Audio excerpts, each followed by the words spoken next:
Formatos de historia clínica, esta es del Hospital Loaiza, del Servicio de Medicina Interna. Cada servicio maneja un formato diferente, pero siempre teniendo las partes eh, de la historia, ¿no? Pero adecuadas a la especialidad en la cual se está tratando al paciente, ¿no? Ya como concepto, bueno, según el MINSA, en unas directivas que presenta, la historia clínica y en general todos los registros médicos constituyen documentos de alto valor médico, ¿no? Gerencial, legal y académico. La correcta administración y gestión de esta contribuye de manera directa a mejorar la calidad de atención de los pacientes, ¿no?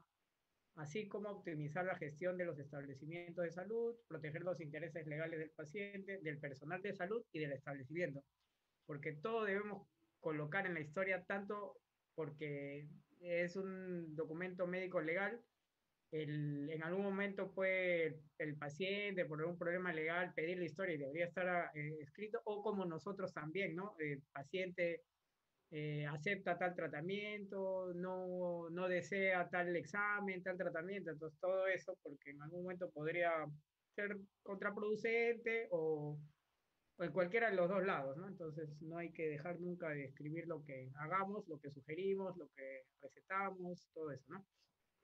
Ciertas definiciones que se van a utilizar en torno al manejo de la historia, ¿no? La semiología, que es la ciencia que estudia los signos y síntomas de las enfermedades. Un síntoma es la molestia o sensación subjetiva de la enfermedad, ¿no? Eso es lo que nos va a referir el paciente, ¿no? Puede ser dolor, náusea, vértigo, eh, palpitación, cansancio, pesadez, visión borrosa, ¿no? Todo lo que él nos va a indicar, ¿no? Y el signo es la manifestación objetiva o física de la enfermedad. Es lo que a través de nuestros sentidos y a través de algún instrumento posiblemente vamos a poder recoger del examen que le estemos haciendo al paciente, ¿no? Por ejemplo, observación de unas piel o mucosas ictéricas, movilidad dentaria, grados de movilidad dentaria, ¿no? Palpación de un aneurisma abdominal, ocultación en la región precordial para detectar un soplo cardíaco, ¿no? Todo lo que sea, que podamos medir con nuestros sentidos, ver, oír, palpar, tocar, directa o indirectamente, ¿no?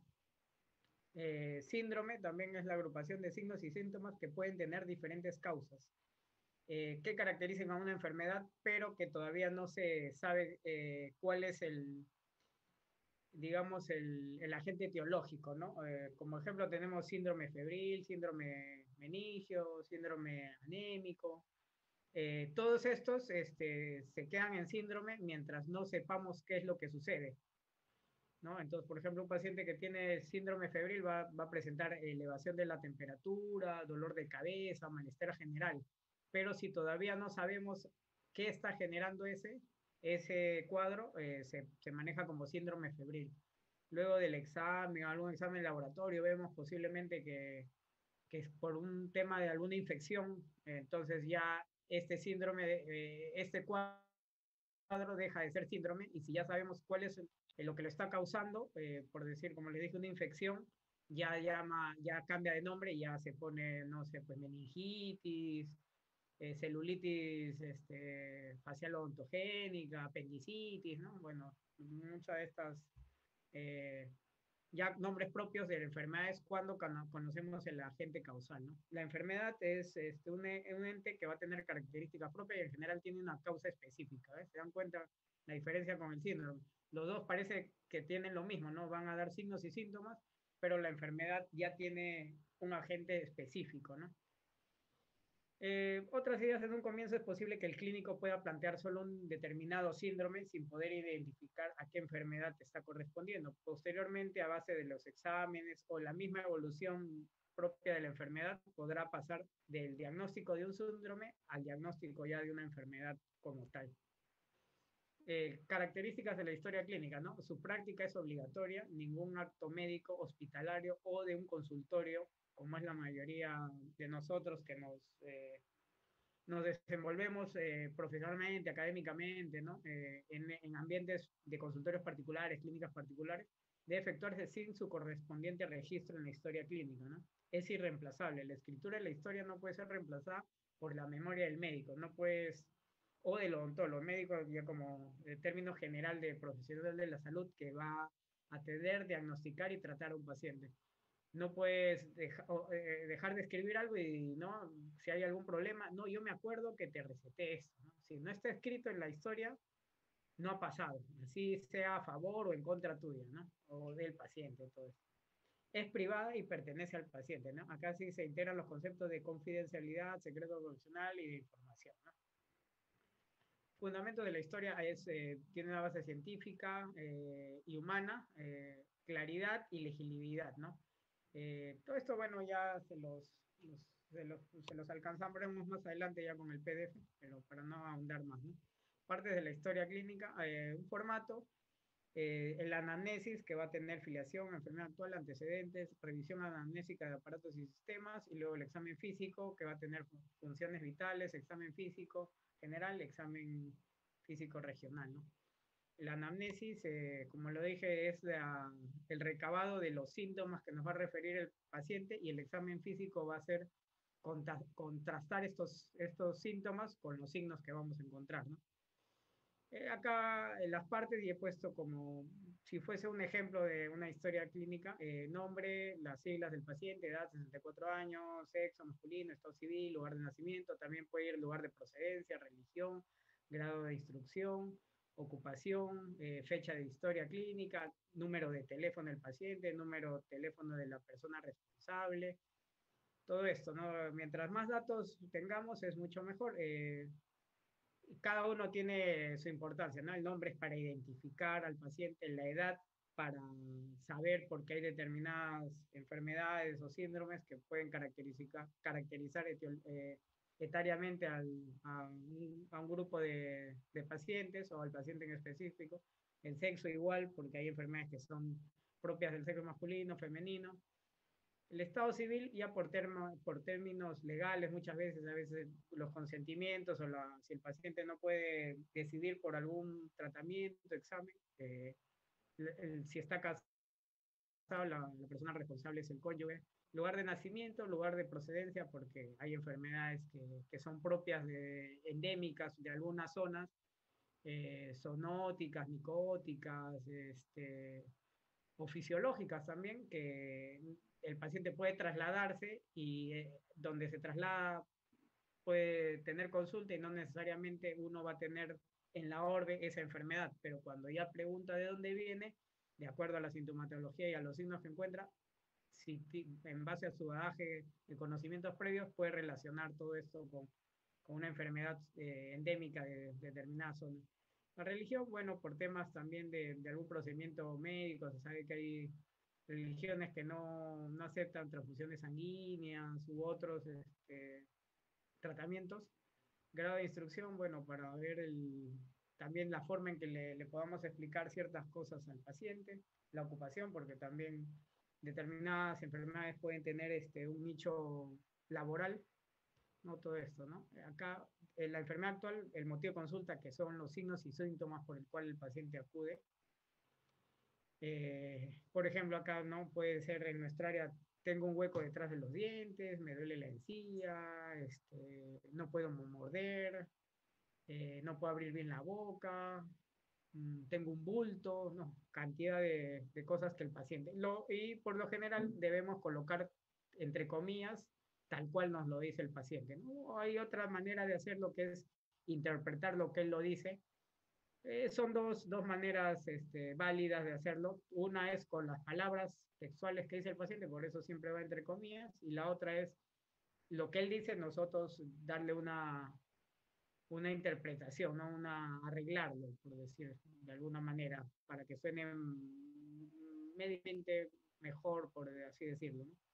Tiempo de enfermedad, bueno, puede ser desde horas, días, meses, años, semanas, ¿no? De acuerdo a la enfermedad, una enfermedad, un trauma, el paciente puede decir, me caí hace media hora, una hora, ¿no? Tengo un bulto en la boca, no sé, hace 7 meses, ¿no? Todas estas cosas. Forma de inicio, insidiosa, brusco, insidioso cuando es de inicio lento, poco a poco va aumentando la sintomatología, los signos. El brusco es que es en un solo momento, ¿no? Por lo general, los accidentes, los traumas, en ese ámbito va, ¿no? Curso progresivo, cuando la enfermedad va aumentando, estacionario, cuando sucede en un momento y ya no va a aumentar, ¿no? Esto es propio también, por ejemplo, de los traumas, ¿no? Una persona, un accidente de trauma, un golpe, una agresión, le dan el golpe y queda ahí, ¿no? El tema. Otros también me mencionan curso intermitente cuando la sintomatología sube y baja, o regresivo, ¿no? Signos y síntomas: dolor, sangrado espontáneo en las encías, movilidad dentaria, fiebre, ¿no? Todo lo que nos pueda referir y ver nosotros también al paciente en el momento, ¿no? La primera impresión a veces lo vemos pues rubicundo, aumento de volumen en la cara derecha, sangrado por la boca, nos refiere el paciente de forma inmediata y lo que podamos ver, como le dije, ¿no? Al paciente, si tiene pues un aumento de volumen, un trauma, un sangrado, si es evidente lo colocamos, ¿no? Aparte de lo que él nos refiera. En el, en el relato de la enfermedad, por ejemplo, ¿no? Paciente refiere que hace 7 meses presenta una herida en la encía que aumenta de tamaño y que cursa con dolor al rozar los alimentos, por tal motivo acude a tal centro hospitalario, le realizan una biopsia, todo lo que él nos refiera, ¿no? En el curso de la enfermedad, dónde acude, qué medicación ha tomado, si ha recibido tratamiento, todo con lo cual sea propio del curso de la enfermedad o ya sea que alguien lo haya modificado. ¿Cómo se modifican ciertos cursos de la enfermedad? Con ciertos tratamientos, ¿no? Por ejemplo, me dolía eso, me palpitaba el diente, no sé, fui a la farmacia, tomé el medicamento y me pasó. Entonces ahí ya se está modificando el curso de la enfermedad, entonces todo eso hay que colocar, ¿no? Mientras más detallado sea, sin redundar tampoco, ¿no? Ni explayarnos tanto, hay que a veces escribir un poco a veces al inicio de más y luego quitar ciertas partes que son innecesarias o de alguna manera ir conduciendo al paciente, ¿no? Porque a veces también él te puede irse por las ramas y empezar a hablar algo que no sea tan relevante para la historia, para la enfermedad, ¿no? Eso también a veces se maneja como decir, de dos maneras, ¿no? Hay quienes están a favor de decir que uno deje explayar al paciente, pero esto a veces lleva pérdida de tiempo, ¿no? Y otros más bien dicen que se debe conducir al paciente, pero al conducir a veces uno le quita cierta espontaneidad al relato y el paciente no termina siendo totalmente sincero, por así decirlo, ¿no? Entonces, las dos formas de ver es ya de acuerdo a quién domine mejor una o la otra, o puedes variar en algún paciente, eh, lo dejas continuar y en otro sí lo conduces medianamente, ¿no? Eh, las funciones biológicas, como parte de la anamnesis también, principalmente preguntarle, ¿no? Apetito, ¿cómo estás? Si estás comiendo, ¿ha disminuido? En nuestro caso, por ejemplo, a veces alterado por me duele el diente, entonces sí tengo hambre, pero no puedo morder, estoy comiendo por el otro lado, entonces se altera cierta forma de alimentación, ¿no? La sed conservada, no estoy tomando líquidos, no, normal, o sueño, no me ha molestado el sueño, no me he despertado en la noche. Otras veces sí, el dolor es tan severo que me despierto en la madrugada, tengo que tomar algo, estar dando vueltas, no sé, ¿no? Diuresis, las veces que va al baño que orina, y a veces es bueno preguntarle no solo la cantidad, sino la forma de orinar, si ha variado, la consistencia, el color, todo eso, ¿no? Las exposiciones también, si es normal en él que vaya una vez al día, hay gente que va, no sé, cada 2 días, algunos 2 veces al día, ¿no? Todo de acuerdo al paciente, ¿no? Antecedentes, bueno, dentro de los antecedentes son vastos, ¿no? Hay antecedentes personales, dentro de esos tenemos antecedentes generales, por ejemplo, desde vivienda, alimentación, vestido, antecedentes fisiológicos, desde el nacimiento, vacunas, cuando empezó a caminar, a gatear, eh, su desarrollo psicomotriz, su desarrollo del lenguaje, todo esto, ¿no? A veces son mucho más extensas algunas historias de acuerdo también al área, ¿no? Pediatría es mucho más, minucioso en este tema, ya alguien que, no sé, pues que atienda a adultos mayores, preguntarle a veces cuándo te vacunaste, el paciente ni se va a acordar, entonces se obvia ciertas preguntas en algunos momentos de la vida, ¿no?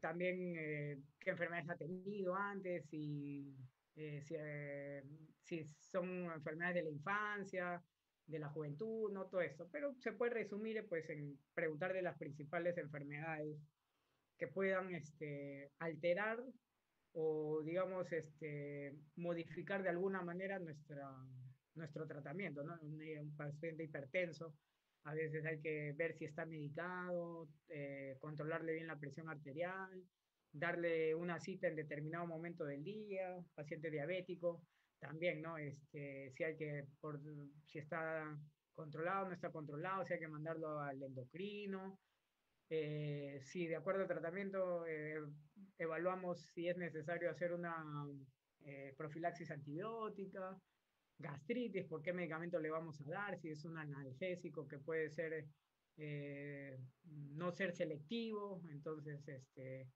de todos modos va a tener algún daño de la mucosa gástrica, asmático también, porque podemos utilizar anestésicos locales, estos dentro de sus si tienen vasoconstrictor dentro de los elementos conservantes y estabilizantes del vasoconstrictor, puede tener algún elemento, algún químico que pueda ser susceptible de hacer una reacción eh, eh, semialérgica o alérgica en pacientes asmáticos. Entonces, todo esto, ¿no? Y si es asmático, decirle, tienes tu inhalador a la mano, cuándo fue tu última crisis, o sea, todo lo que encontremos positivo en esto, hay que ahondar, desde cuándo estás enfermo, qué tratamiento has recibido, cuándo fue la última vez de tu crisis, todas estas cosas, ¿no? RAM, bueno, reacciones alérgicas medicamentosas, ¿no?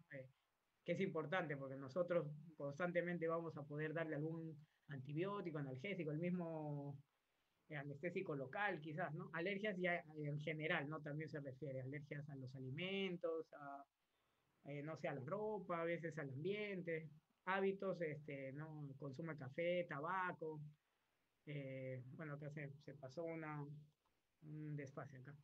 Dentro también antecedentes quirúrgicos, ¿no? Si ya se ha sido operado, la cirugía ha sido con anestesia general, local, si tiene tratamientos odontológicos también, ¿no? Si estos han sido, por lo general, los más relevantes son los que tengan que ver quirúrgicamente hablando, ¿no? Una exodoncia, algo que nos lleve a estar seguros que ha recibido anestésicos locales sin ningún problema o algún antibiótico también, ¿no? Luego los antecedentes familiares por enfermedades que podría no estar, no sepa el paciente que tiene, pero de acuerdo a la edad y alguna pregunta más que hagamos, algún signo que veamos, podemos intuir e iniciar un diagnóstico de alguna enfermedad que él pueda tener y a veces, muchas veces nosotros somos el que inicialmente puede conllevar a un diagnóstico nuevo al paciente, de una enfermedad no necesariamente propia de nuestra área, ¿no? Hasta un cáncer, a veces nosotros podemos, en otra distancia, en el pulmón, quizás si tenemos un poco más de experiencia en tema de semiología de aparato respiratorio, o no sé, nuestra rotación hospitalaria hemos visto estos casos y ya tenemos ciertas luces de qué preguntar, cómo hacer, podemos ayudar al paciente hasta en eso, ¿no? La revisión anamnésica de aparatos y sistemas, bueno, por aparato locomotor, neurológico, cardiovascular, respiratorio. Ahondar en esto nos tomaría mucho tiempo, pero es no, de acuerdo, ¿no? Por ejemplo, cardiovascular, si siente palpitaciones o presión en el pecho, si se cansa al caminar, si se le hinchan los pies, todas estas cosas, ¿no? También va de la mano muchas veces con tórax y pulmones, el estómago también, ¿no? Si tiene pues, ardor en el estómago, regurgitaciones, todas estas cosas, ¿no? El examen físico, bueno, empezamos con las funciones vitales, ¿no? La presión arterial, la frecuencia respiratoria, frecuencia cardíaca, temperatura, todo esto, ¿no? Y el examen físico general, ¿no? Ya vemos el aspecto, si aparenta bueno, regular, mal estado general, de nutrición, de hidratación, si está lúcido, orientado en tiempo, espacio y persona, piel y anexo, ¿no? Acá vemos elasticidad, temperatura, humectación, tiempo de llenado capilar, tejido celular subcutáneo de distribución, todas estas características, ¿no? Que podemos ver. Ya en el examen regional, no, bueno, ya nosotros nos centraríamos en lo que es el área de cabeza y cuello, ¿no? Inicialmente, ¿no? Porque hay patologías orales que pueden tener repercusiones a nivel del área extraoral, ¿no? Una infección ontogénica que ya está invadiendo otras áreas más allá de los espacios bucales. Puede haber compromiso de espacios genianos, palpebrales, submandibulares, ¿no? Entonces todo esto también tenemos que escribir ya un poco detalladamente porque no está área. En la cabeza también, pues el cráneo, la forma, el tipo, los ojos, la visión, ¿no? Los oídos, si es permeable, si estamos analizando, pues digamos, un paciente con una deformidad endofacial también, ¿no? La implantación o algún sindrómico, la implantación de los oídos, si es simétrica, si los oídos, el pabellón auricular está completo, está deformado, todo esto, ¿no? Si hay alguna secreción, la nariz también, ¿no? El aleteo nasal, si está permeable las fosas nasales, la boca, la apertura bucal, ya esto ya es nuestra área que es, digamos, siempre se deja entre comillas, al último porque es lo que más dominamos. Entonces, en las otras cosas se nos puede escapar algo, pero en boca no se nos debería escapar, ¿no? Pues ya hemos descrito dientes todo nuestro pregrado, y no solo dientes, sino piso de boca, paladar duro, paladar blando, forma del paladar, rugas palatinas, permeabilidad de glándulas salivales, todo, ¿no? Lo que es nuestra área, que es lo que nunca se nos debe pasar, ¿no? Cuello, bueno, movilidad, de forma, también cadenas ganglionares, si vemos algo por ahí, cicatrices, tórax y pulmones, murmullo vesicular, si pasa bien ambos campos pulmonares, si es simétrico, amplexación conservada, cardiovascular, los ruidos cardíacos, si son rítmicos, si no hay soplos, no hay ruidos agregados, todo esto, ¿no? El abdomen, si es blando, si hay visceromegalias, si es depresible, si es no doloroso la palpación, génito urinario, bueno, por lo general esto ya escapa a nosotros, pero siempre tenemos que saber, ¿no? Neurológico, las funciones cognitivas mayores, ¿no? Memoria, respuestas a ciertas preguntas, escala de Glasgow, ¿no? Con la evaluación oral que tiene 4 puntos, la verbal 5 y la motora 6, ¿no? En el examen físico regional, ya bueno, como lo mencioné, extraoral, intraoral, eh, no acabemos las diferentes regiones, lesiones que podemos encontrar en la piel, en la mucosa, ¿no? Tipo mácula, pápula, describirlas, ¿no? De forma, tamaño, color, eh, superficie, consistencia, depresión, de si base, si es sésil, si tiene dolor, si tiene secreciones, todo esto, ¿no? Las regiones como eje extraorales, ¿no? Región frontal, temporal, o palpebrales, auriculares, genianas, labiales, mentonianas, submentonianas, ¿no? Todo esto. Las fases también importantes, ¿no? Cochinoide, las diferentes fases que puede tener un paciente, ¿no? Renal o nefrótica, parálisis facial, parkinsoniana, hipertiroidea, fascia dolorosa también, no sé, una pulpitis, por ahí el paciente viene pues con una cara de dolor, ¿no? Fascia rubicunda, es, digamos, la cara colorada, puede ser por problemas de alcohol, eh, también de lupus, quizás, ¿no? Si tiene pues esta mancha de alas de mariposa que vemos, que es típica, que siempre hemos visto en nuestras clases de medicina, ¿no? Por ejemplo, este paciente, pues no, miren, una posible infección o algún tema de alguna neoplasia a nivel de los ojos, o un trauma podría ser, ¿no? Tampoco una foto no nos va a dar toda la información, ¿no?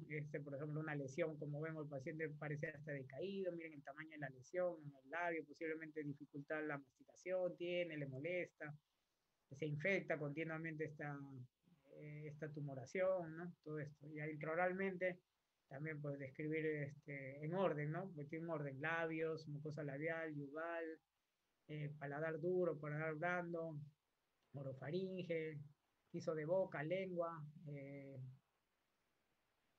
glándulas salivales y dientes al último, como le dije, ¿no? Porque dientes es lo que no se nos debe escapar. En sí nada de la boca, pero de todo esto lo que más vemos y más vamos a tratar constantemente son las piezas dentarias, ¿no? Y ahí somos expertos, tamaño, forma, surcos, movilidad, dolor a la percusión, horizontal, vertical, diastemas, facetas de desgaste, todo lo que se puede escribir en boca que es tremendamente rico en, digamos, en adjetivos, en epítetos que podamos describir, ¿no? Ahí vemos, por ejemplo, una apertura aparentemente disminuida, vemos una lesión a nivel de la papila retromolar, zona izquierda, ¿no? Que aparentemente está infiltrando hacia la mucosa yugal, bordes necróticos, ¿no? Bueno, ya esto es más una imagen más cercana, como vemos, ¿no? Ulcerada, zonas blanquecinas, posiblemente también veríamos un poco más en otras zonas más eritematosas, pero sí se ven ciertas zonas necróticas, posiblemente hay secreción de algún material purulento o serohemático, ¿no? Acá también vemos otro tipo de lesiones, blanquecinas, difusas, elevadas, rugosas, ¿no? Papiladas. La descripción que podemos dar de estas lesiones es mm, amplia y rica, ¿no? En el paladar blando, miren este tipo de tumoración, ¿no? De tanto por tantos centímetros, de largo, de ancho, de alto, superficie lisa aparentemente o rugosa por ciertas zonas, brillante, con zonas eritematosas, blanquecinas, eh, aparentemente pediculada, móvil, desplazable, no sangrante, parece en ciertas zonas. Bueno, y con todo esto sacamos nuestros diagnósticos presuntivos, pues, ¿no? A través de nuestra anamnesis y nuestro examen clínico inicial, ¿no? Ya, como los casos que hemos presentado, pues hemos visto varias lesiones, carcinoma epidermoide, por ahí carcinoma de glándulas salivales, linfoma, edéntulo parcial, caries de dentina, bueno, todos nuestros diagnósticos presuntivos que podemos tratar. Y de acuerdo a esto, ya luego vendría pues nuestro plan para nuestro diagnóstico definitivo, que podríamos incluir exámenes de laboratorio, interconsultas, exámenes imagenológicos, ¿no? Y de acuerdo, biopsias, de acuerdo a esto, con todo esto ya se haría nuestro diagnóstico definitivo, ¿no? Por ejemplo, acá hay ejemplos, ¿no? De tomografías, vemos cortes coronales, a diferente nivel los cortes coronales, igualmente los cortes sagitales. Acá, por ejemplo, vemos lesiones, aparentemente es una fractura o puede ser una tumoración que esté comprometiendo la rama mandibular. Eh, Estos cortes axiales también a nivel para ver la afectación de las tablas vestibulares, palatinas, del maxilar, de la mandíbula, cómo está también la zona medular, acá una reconstrucción en 3D para ver mejor si la lesión puede ser de tejidos blandos, pero si ya tiene compromiso óseo, perforado, tablas, destruido. Acá como vemos, esta me parece que es la tomografía del paciente que tenía esa lesión en zona retromolar, del lado izquierdo.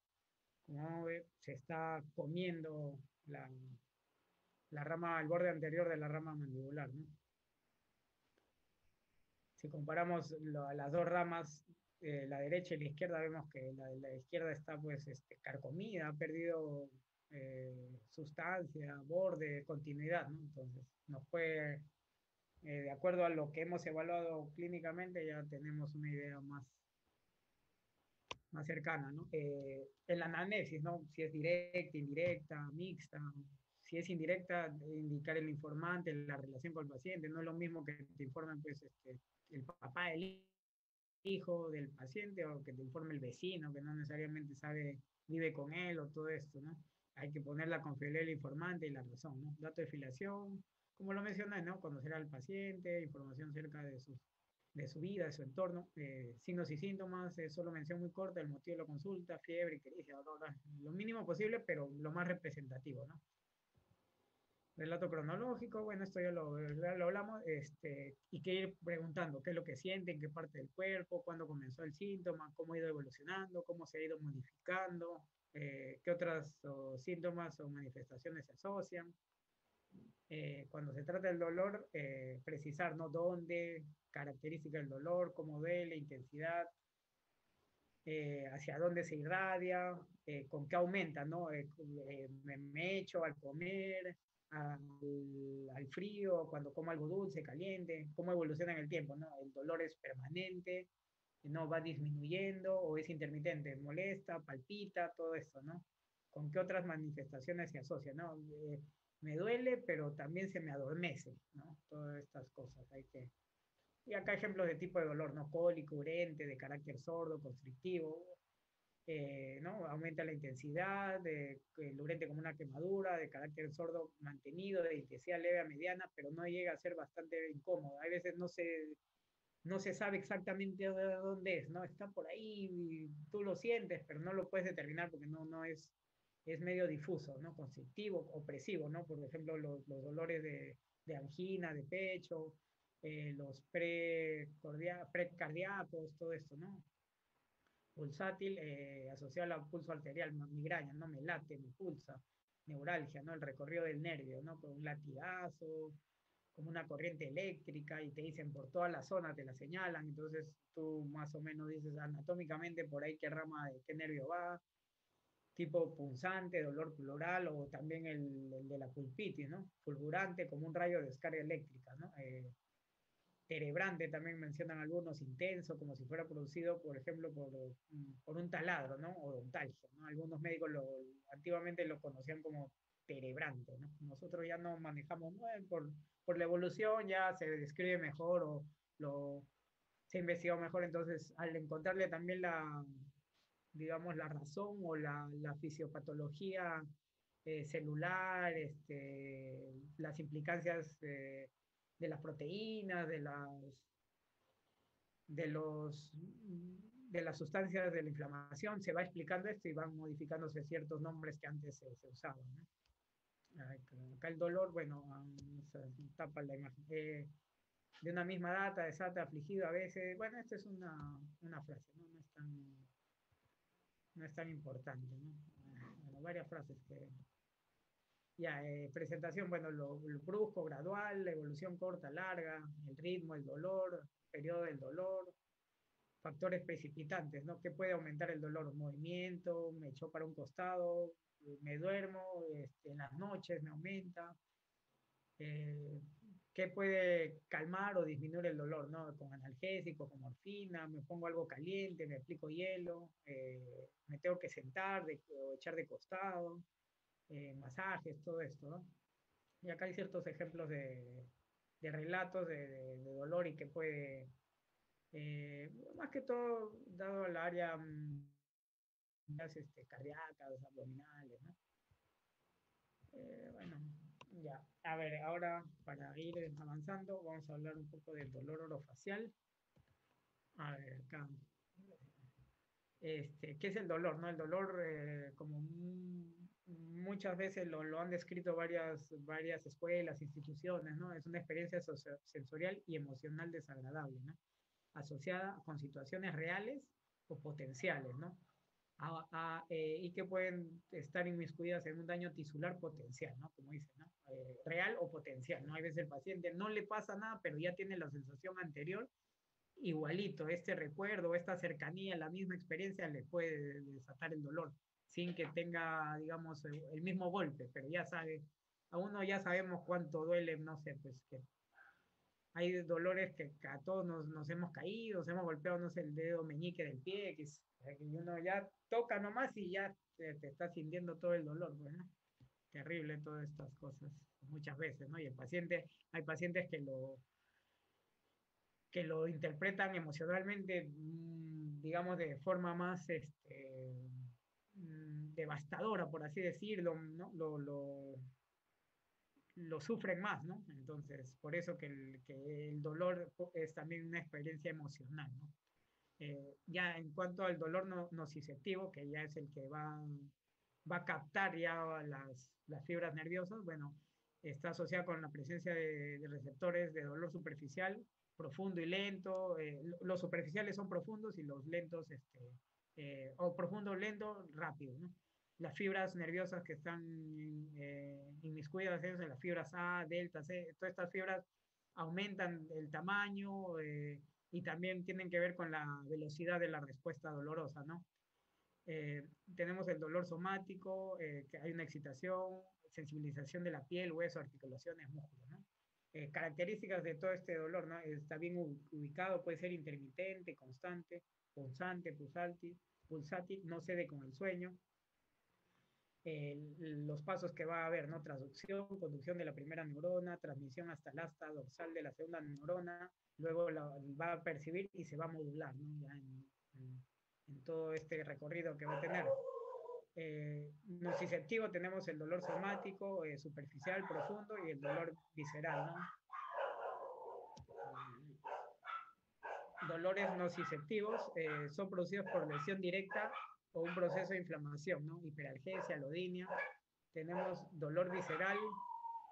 El órgano no es el origen del dolor, ¿no?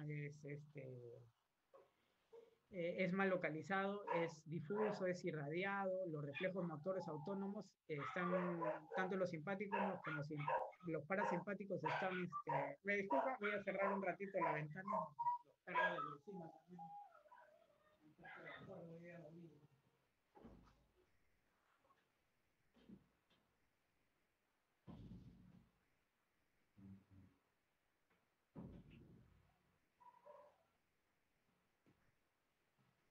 Ya, si no son mis perros, son los del vecino. A ver.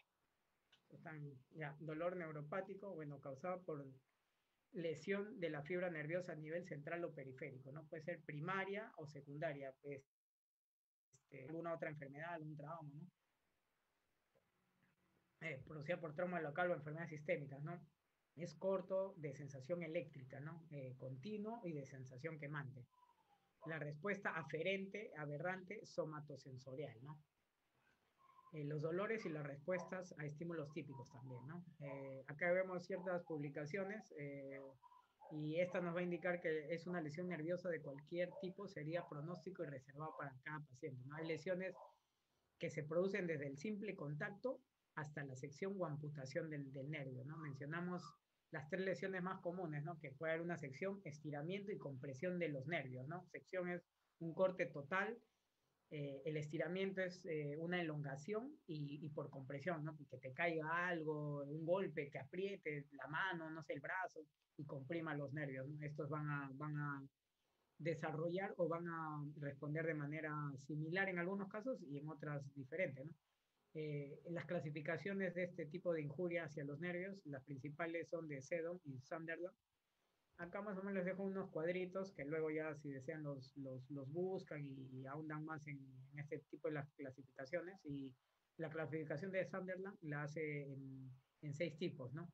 Y la de Seddon en 3 tipos, describiéndola o dándole el nombre de neuropraxia, axonomesis y neuroemesis, ¿no?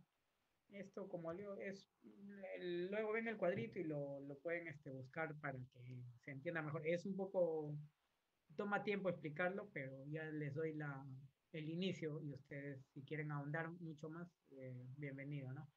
Los caminos del dolor, ¿no? Tenemos de manera ascendente la primera neurona que está en los tejidos periféricos, va a llegar hasta el asta dorsal de la médula, la segunda neurona del asta dorsal contralateral y va a ascender hasta el tálamo, ¿no? Y la tercera neurona que va a hacer la percepción y modulación de este dolor ya en la corteza cerebral. Y de manera descendente hacia el origen, ¿no? Los factores asociados a riesgo de dolores craneofaciales, las edades, factores psicológicos, fisiológicos, los dolores orofaciales y craneales son preferentemente los que tienen origen en el trigémino, ¿no? Acá vemos la zona del dolor orofacial, ¿no? Desde más o menos siguiendo centímetros detrás del borde posterior de la rama mandibular y del cuerpo mandibular y más o menos atravesando la órbita, lo que sería el área del quinto 2 y del quinto 3, ¿no? Y un poco del quinto 1. La anatomía del dolor orofacial. En este estudio, vamos a ver, estudios recientes demostraron la relación casi preferencial del trigémino en las cefaleas y en los dolores orofaciales.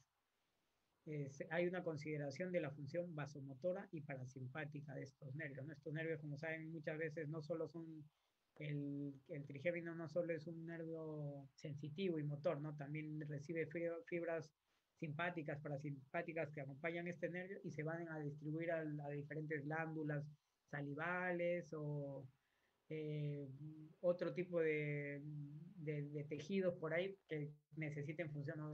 Sudoración, salivación, como le dije esto, ¿no? Los nervios meningios también tienen mucha relación con relación a las cefaleas. La acción vasomotora puede ser causante de muchas cefaleas, ¿no?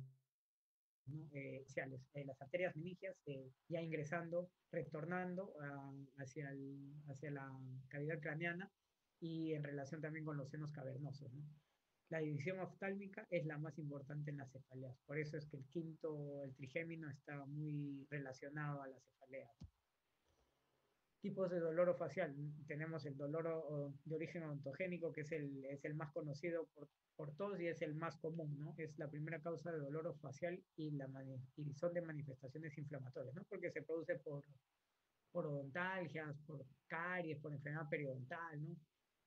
Contaminaciones y luego todos estos tóxicos y toxinas de las bacterias van a llegar al nervio y él los va a interpretar como una respuesta dolorosa, ¿no?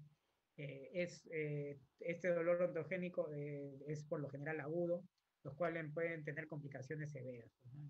Y acá vemos un cuadrito del dolor orofacial, ¿no? El dolor, el examen físico, los estudios del laboratorio que se pueden, ¿no? Ahí ya después lo pueden, como digo, ahondar más ustedes. Dolores faciales no odontogénicos, ya estos tenemos, acá incluimos bastantes, ¿no? Incluye dolores oncológicos, infecciosos, neuropáticos, desórdenes temporomandibulares y también dolores vasculares, ¿no?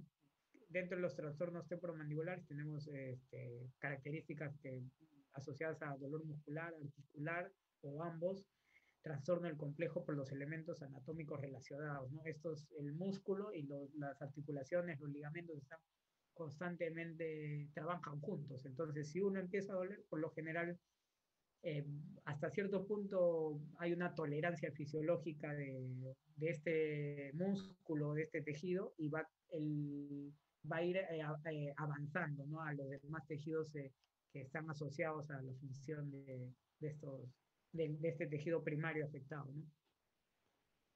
En adultos jóvenes, la proporción a mujeres es 2 a 1. Los desórdenes temporomandibulares empiezan por lo general entre los 16, 17 años y el doble más en mujeres que en varones, ¿no? Dolor está relacionado a la zona muscular y preauricular. Muchas veces estos pacientes primero acuden a consulta con el otorrino porque el dolor preauricular no lo identifican muy bien y lo asocian al oído. Van al otorrino, el otorrino los examina, les hace sus exámenes eh, y determina que no hay ninguna infección, golpe o trauma, entonces dice, y ellos también por conocimiento saben, uy, está la TM, esto, y lo terminan mandando al odontólogo muchas veces cuando descartan, ¿no? Ahora, si viene primero el odontólogo y nosotros evaluamos bien y encontramos el dolor, ya no hay necesidad de mandarlo al otorrino, ¿no?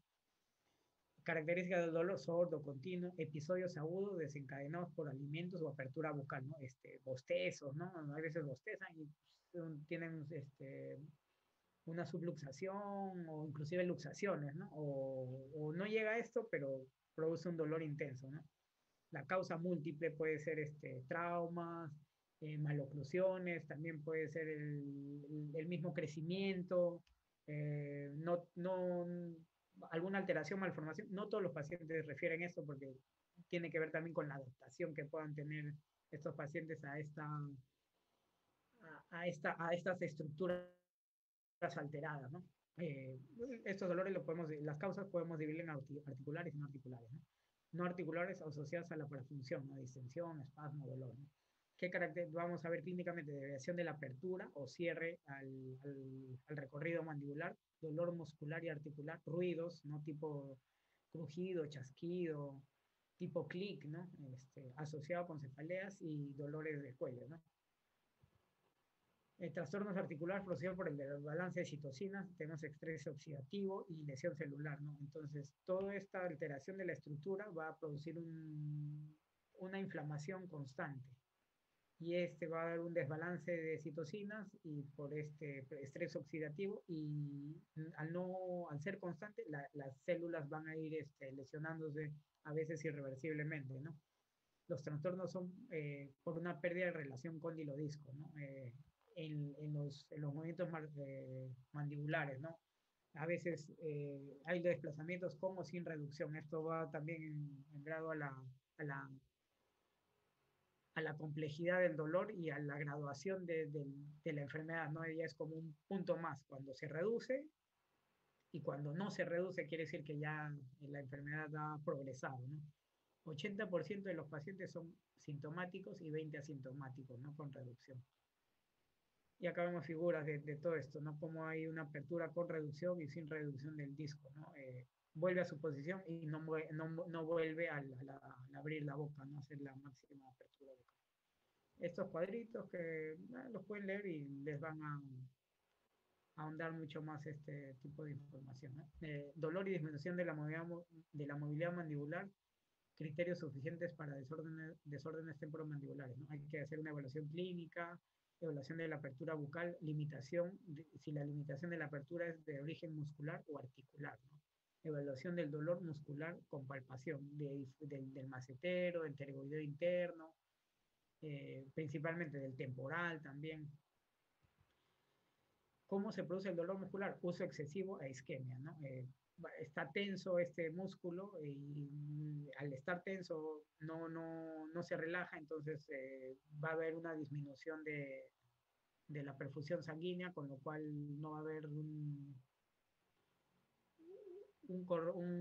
llegado adecuado del oxígeno y se va a producir una isquemia, ¿no?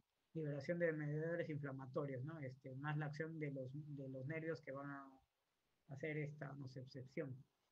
Y todo esto va a ir generando una lesión celular y acortamiento del músculo, ¿no? Microespasmos y microfracturas musculares, ¿no? Hiperalgesia e hiperestesia, ¿no?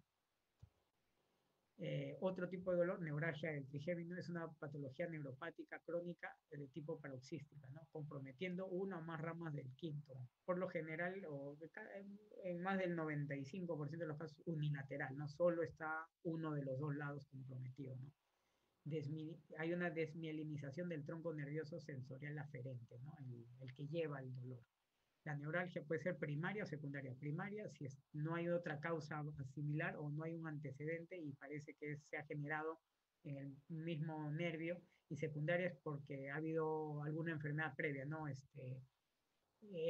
Por ejemplo, hay neuralgia del trigémino postherpética, diabética, entonces uno encuentra antecedentes diabético, ya, el diabético tiene ciertos, dentro de su fisiopatología va a haber compromisos nerviosos, ¿no? Van a alterarse los nervios y esta diabetes va a estar asociada a esta neuralgia o esta neuralgia a la diabetes que presenta el paciente. Si no tuviera ningún antecedente, ninguna enfermedad que esté relacionada, sería primaria, ¿no? Vamos a ver qué es un dolor espontáneo o gatillante, ¿no? Se menciona siempre los famosos puntos gatillos, ¿no? O por estímulos inocuos, una caricia, un roce te exacerba el dolor, te lo hace aparecer, ¿no? Etiología múltiple, ¿no? Compresión de estructuras vasculares. Las instituciones que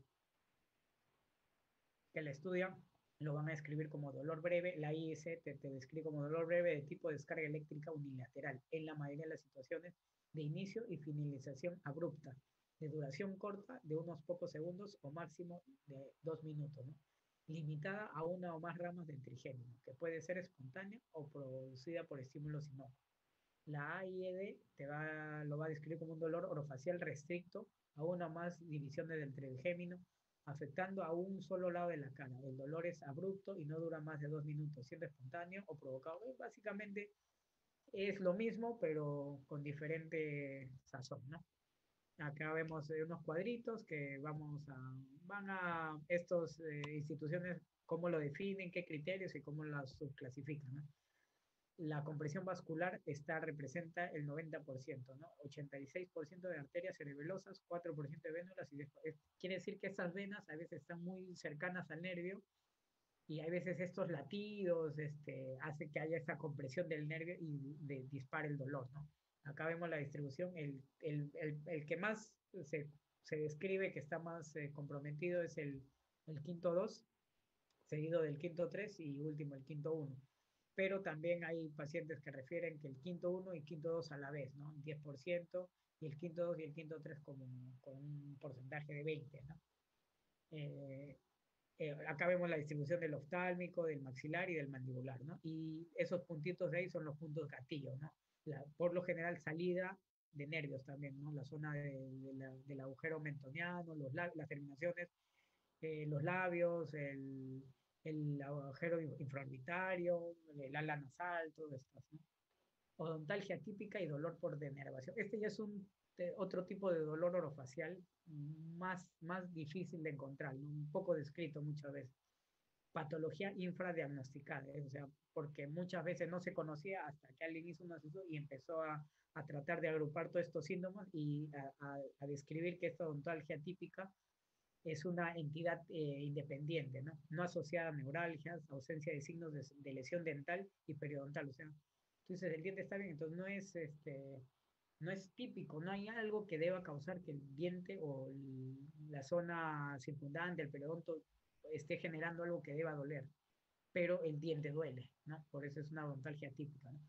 Se asocia con daño de fibras nerviosas aferentes. Pacientes han referido sus únicos antecedentes, me extrajeron un diente ahí, me hicieron una endodoncia, entonces es lo único que se piensa que está asociado, ¿no?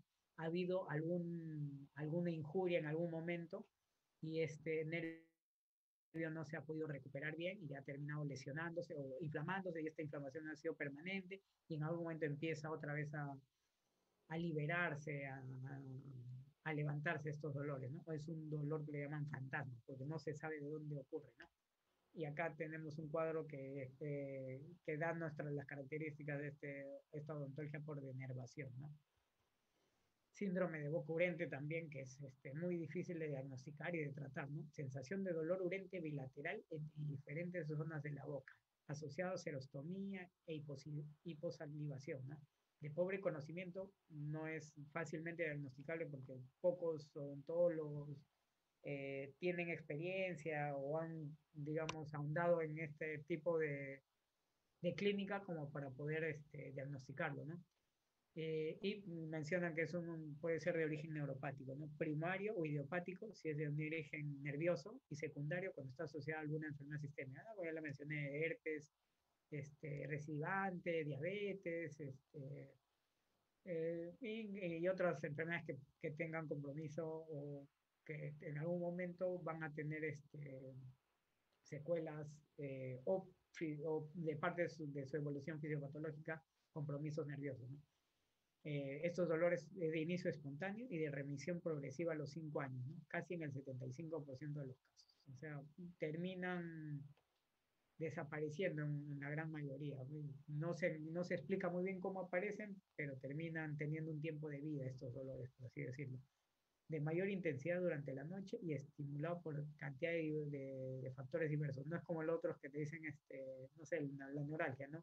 Algún roce, algún evento inocuo, ¿no? Que no debería hacer daño. En esto sí, en la neuralgia sí desencadena este dolor, ¿no? Poco conocimiento de dicho del dolor neuropático, ¿no? De posible origen central asociado a enfermedades sistémicas sin clínica, ¿no?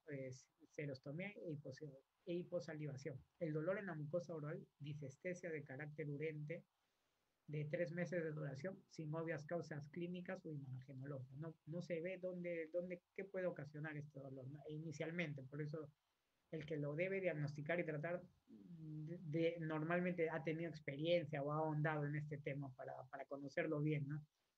A veces este tipo de pacientes van de un lugar a otro porque no encuentran solución, ¿no? Puede ser primario, idiopático, secundario o asociado, ¿no? Localización 2/3 anterior de la lengua, paladar, labios. Está asociada a la disgeusia, que es una alteración en la cual hay una percepción de sabor metálico, ¿no? Puede estar asociada a enfermedades como la candidiasis, líquen plano, hipovitaminosis, ferropenia y diabetes mellitus, ¿no? En su fisiopatología vamos a encontrar disturbios relacionados a la función parasimpática de la glándula parótida. Se apoya una teoría de patología neuropática y periférica y otra central que causa disturbios en el gusto y en la calidad de la saliva, ¿no? Alteración estructural de la cuerda del tímpano, que es un nervio del facial, generando hiperfunción, ¿no? O sea, digamos, su función está aumentada, o sea, cualquier sensación lo magnifica, ¿no? Desarrollando sensación de ardor, ¿no? Este nervio está asociado al gusto, ¿no? Entonces, es como que cualquier cosa, sabor, lo va a captar, pero de forma negativa, ¿no? Y dando esta sensación de ardor. Tratamiento es complejo, puede cesar con un simple consumo de líquidos fríos o no responder a ningún tratamiento. O algunas veces con clonazepam tópico, 1 miligramo 3 veces por día, durante 2 veces por semana, ¿no? Enjuagues orales de lactoperoxidasa, antidepresivos tricíclicos, benzodiazepinas, anticonvulsivantes, ¿no? Ahí tenemos arteritis de células gigantes, ¿no? Es la forma más común de vasculitis. La vasculitis es una inflamación de los vasos sanguíneos, ¿no? En mayores de 50 años, principalmente en mujeres, asociado a dolor severo, preauricular, polimialgia, varios dolores musculares, claudicación de músculos, masticatorios, dolor en lengua y mandíbula, ¿no? Debe tenerse en cuenta con la edad, ¿no? Mayores de 60 años, claudicación mandibular, espasmo, lo que le explicamos, ¿no? En biopsia de arteria temporal superficial a veces. ¿Y qué van a ver en esta biopsia? Se va a ver la inflamación del tejido, del endotelio, de los tejidos vasculares. Entonces, está asociado, ¿no? Si encontramos esto encuentra el patólogo, más todas las características clínicas y lo que nos describe el paciente, se va a poder asociar a una arteritis de células gigantes. En este artículo se ve este tipo de patología. Según la última actualización, se debe considerar dolor en región temporal, cefalea que empeora significativamente y que responde a alta dosis de esteroides y mejora los síntomas en 3 días, ¿no? Cefalea con hiperalgesia del cuero cabelludo, claudicación mandibular y de lengua. Los signos y síntomas: cefalea, hiperalgesia, claudicación, bueno, todo lo descrito en este cuadrito resumen, ¿no? Migrañas, también a veces dolores asociados a orofaciales, ¿no? Los dos más comunes, con un aura de 18 y sin aura de 80%, ¿no? Se desarrolla en edades tempranas y posiblemente podría entrar en remisión en la edad adulta, ¿no? Fases de la migraña, prodromo, horas o días antes, el paciente ya cree que va, ¿no? Ya se puede caracterizar por esto. Cefalea, cervicalgia, dificultad de concentración, el aura, que es el periodo ya que te va a dar estas sensaciones: imágenes luminosas, entumecimiento, hormigueo, disartria. 5 a 10 minutos después se desencadena el dolor y dura pues aproximadamente 2 horas, ¿no? ¿Qué desencadena? El estrés, el sueño, alimentos, en las chicas inicia el ciclo menstrual, luces intermitentes, eh, también puede estar desarrollar con náuseas en un 80%, vómitos, fotofobia, ¿no? Fonofobia, rechazo a la luz, a los ruidos fuertes, ¿no? Va a haber una dilatación de los vasos meningios y presión sobre las meninges que genera una respuesta nociceptiva, ¿no? Migraña facial también se puede presentar esto, ¿no? Es una variante de la migraña, pero sin etapa de aura, con similares características a la migraña y se asocian al nervio oftálmico, ¿no? La migraña facial se asocia al maxilar o al mandibular, ¿no? Y tiene extensión nociceptiva en fosas nasales, paladar y zona dental. Manejo de dolor puede realizarse de urgencia, pero debe remitirse al especialista para confirmación, ¿no? Se realiza un manejo farmacológico, uso de AINES, cefalea tensional. ¿Qué consideramos acá? Es el tipo más común de cefalea por estrés, ¿no? Por muchas causas que ya el paciente ya conoce, ¿no? Más común en mujeres, tercera y cuarta edad de vida, década de vida, perdón. 12 a 180 episodios por año tienen, miren, la cantidad de cefaleas que pueden presentar un paciente. Caracterizada por un dolor en la región frontal, parietal y temporal, ¿no? Bilateral. Cinta presionando la cabeza, te refiere el paciente, ¿no? Asociada también a dolor muscular y cervicofacial, ¿no? La forma más común de cefalea tensional es episódica frecuentemente, ¿no? No asocia náuseas o vómitos y asocia fotofobia, fonofobia, ¿no? Cefalea en racimos, conocida como cefalea histamínica, cefalea de Horton, cefalea severas, unilaterales, solitarias, suborbitaria o frontales, de 15 a 180 minutos al día, ¿no? Que te puede dar cada vez que te den, ¿no? Con episodios de cada 2 días u 8, ¿no? O 8 episodios diarios. Estos pueden desarrollarse espontáneamente. tener episodios de semanales o desaparecer incluso por meses y años, ¿no? También puede presentarse rinorrea, congestión nasal, lagrimeo, sudoración facial, inflamación de los músculos, no, que diga miosis, dilatación de las pupilas, ptosis, edema palpebral, todo esto. Diagnóstico o este cuadrito, el diagnóstico diferencial de las cefaleas más comunes, ¿no? Ella lo revisa y ya está. Vale. ¿Alguna pregunta hasta ahora? A ver, ¿alguna pregunta? Todavía nada. Continúo. Ya, bueno, continuamos a ver si al final hay alguna duda. Signos vitales. Bueno, esto es más rápido, ¿no?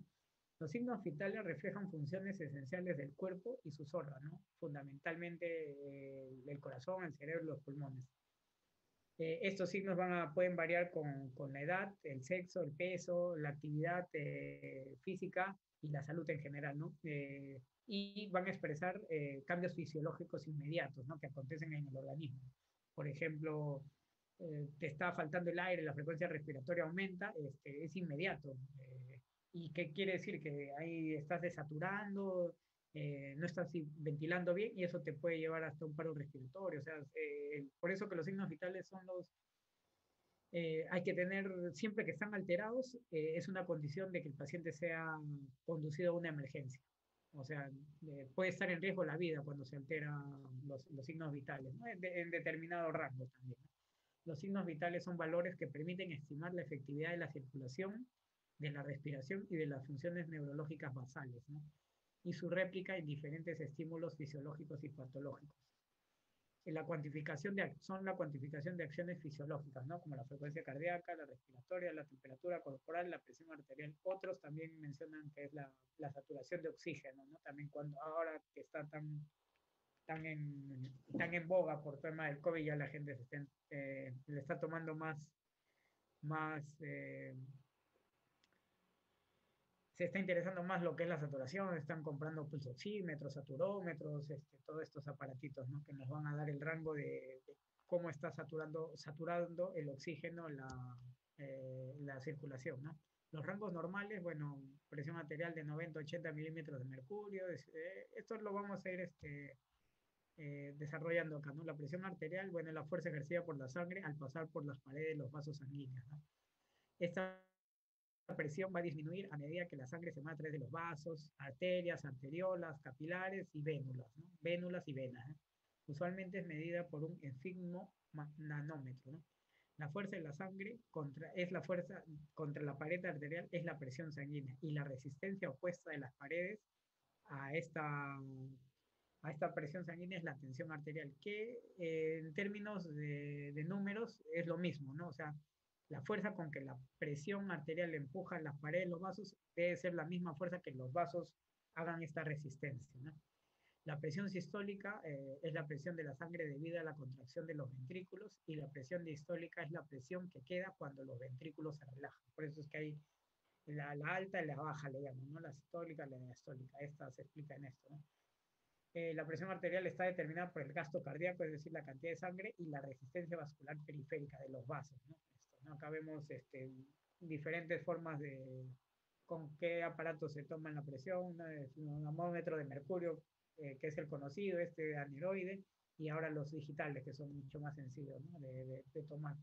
Acá vemos un cuadrito de los valores de la presión, según la Asociación Americana del Corazón, pero también a veces varían entre escuelas, por así decir. De la Sociedad Europea de Hipertensión manejan otros. Se ha tratado en algunos momentos de llevar un consenso para unificar todos estos criterios, ¿no?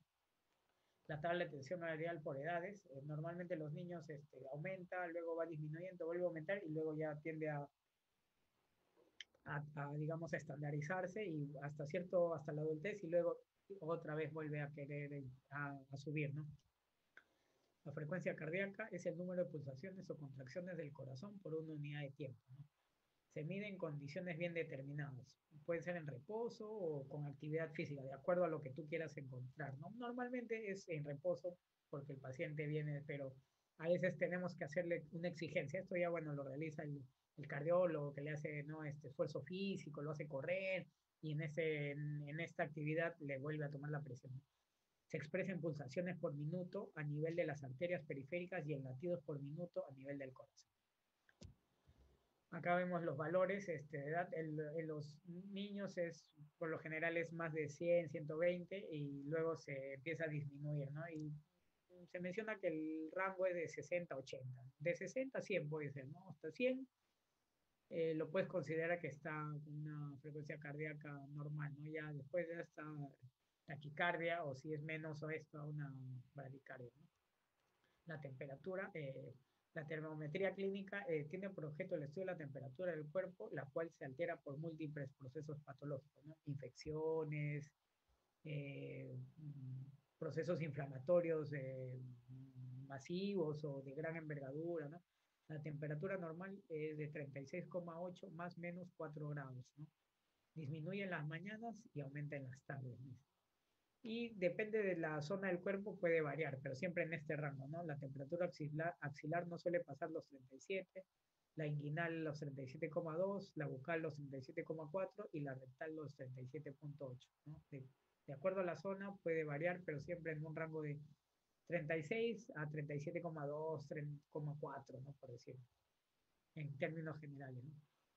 La evaluación de la temperatura por encima de la variación circadiana normal, esto es, ¿no? La fiebre, digamos, ahí faltó. La fiebre es una elevación de la temperatura, ¿no? Por encima de la variación circadiana normal. Tenemos también términos como hipertermia, que es el aumento de la temperatura corporal por encima del punto de ajuste hipotalámico debido a una insuficiencia disipación del calor. Después de un ejercicio físico, ambientes calurosos y algunas enfermedades, no se puede disipar este calor, ¿no? Entonces, hay un aumento. Toda temperatura matutina superior a 37,2 o vespertina mayor de 37,7 puede definirse como fiebre, ¿no? Tabla de valores. Acá, bueno, vemos según la edad qué temperatura debería caracterizar al paciente, ¿no? Y acá, de acuerdo al cómo se le llama cuando ya pasó ciertos rangos, ¿no? Hipotermia, febrícula, fiebre, hipertermia, hiperexia, ¿no? Se considera febrícula, fiebre baja si la temperatura no supera los 38. O sea, más de 37,5, 6, pero no llega a los 38, decimos que el paciente tiene una febrícula o una fiebre baja, ¿no? Fiebre moderada de 38 a 39 grados centígrados, fiebre alta de 39 a 40, hiperpirexia cuando ya está encima de los 40 a nivel axilar o 41 a nivel. La frecuencia respiratoria, el ciclo respiratorio comprende una fase de inspiración y otra de expiración. La frecuencia respiratoria es el número de veces de una persona respira por minuto, ¿no? Cuando se miden las respiraciones es importante tener en cuenta también el esfuerzo que realiza la persona. Por eso se debe tomar usualmente en reposo. También debemos evaluar la profundidad de las respiraciones, el ritmo y la simetría de los movimientos de cada lado del tórax, ¿no? Como cosas más secundarias, pero importantes evaluar, ¿no? Y estos son los valores de la frecuencia respiratoria por minuto, ¿no? Por lo general, el recién nacido es mayor que en un adulto, ¿no? Luego, y normalmente se dice que es entre 12 a 18 o 14 a 20, ¿no? Más de 20 sí ya se puede considerar eh, taquipnia, ¿no? Y acá ciertos, ¿no? Bradipnia, lentitud en el ritmo respiratorio, ¿no? En el adulto, ¿no? La frecuencia respiratoria menor a 12, se le llama bradipnia. Taquipnia cuando es lo contrario, ¿no? Frecuencia respiratoria mayor a 20. Hiperpnea cuando la respiración es profunda y rápida de frecuencia mayor a 20 respiraciones por minuto en el adulto, ¿no? Apnea cuando hay ausencia de movimiento respiratorio, ¿no? Y disnea cuando es una sensación subjetiva de dificultad de respirar o esfuerzo para respirar, ¿no? Puede ser inspiratoria o expiratoria. El paciente dice, tengo dificultad respiratoria. Eso, tú en la historia le pones disnea, ¿no? Principalmente los forceps, ¿no? Acá, bueno, es una mesa quirúrgica con todos los instrumentos y materiales que se van a necesitar para una cirugía promedio, ¿no? Entonces, como introducción, el instrumental utilizado en cirugía bucal proviene de varias ramas médicas, ¿no? Instrumental de cirugía general y de sus subespecialidades, instrumental odontológico y subespecialidades, y instrumental propio de la cirugía bucal. ¿Qué quiere decir? Que cada uno ha aportado, ¿no? Algunos se ha traído separadores, no sé, aspiradores que se usaban en cirugía general, se han ido adaptando, disminuyendo el tamaño, ¿no? La angulación para que sea de mayor ergonomía en la cavidad oral. Instrumentos de uso odontológico, ¿no? Espejos bucales, pinzas de algodón, no sé, ¿no? Instrumentales propios que ya desarrolló la cirugía bucal, ¿no? Para solo hacer, digamos, porque son instrumentos que no vas a, un forceps no lo vas a usar en ninguna otra área quirúrgica, por decirlo, ¿no? Justo, y acá, bueno, la clasificación, una clasificación general de iluminación, de anestesia, de campos, de dieres, exéresis, de presión, hemostasia, podemos clasificarlo de muchas maneras, ¿no?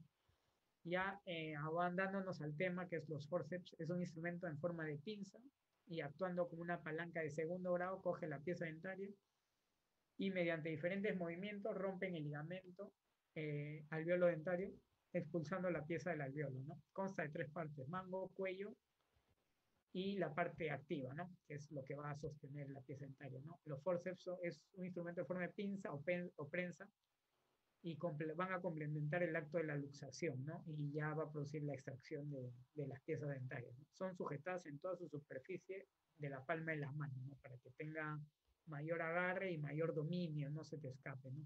Acá vemos las tres partes, el mango, la articulación y la válvula, ¿no? Acá vemos cómo se coge con toda la mano apoyada sobre el instrumento. Al realizar los movimientos de luxación con un forceps, se debe intentar que el fulcro, es decir, la zona de que se coge la pieza dentaria, o también llamada el punto de rotación, esté lo más apical posible. ¿Para qué? Para que tengas más área de agarre y no haya riesgo disminuye el riesgo de fractura, ¿no?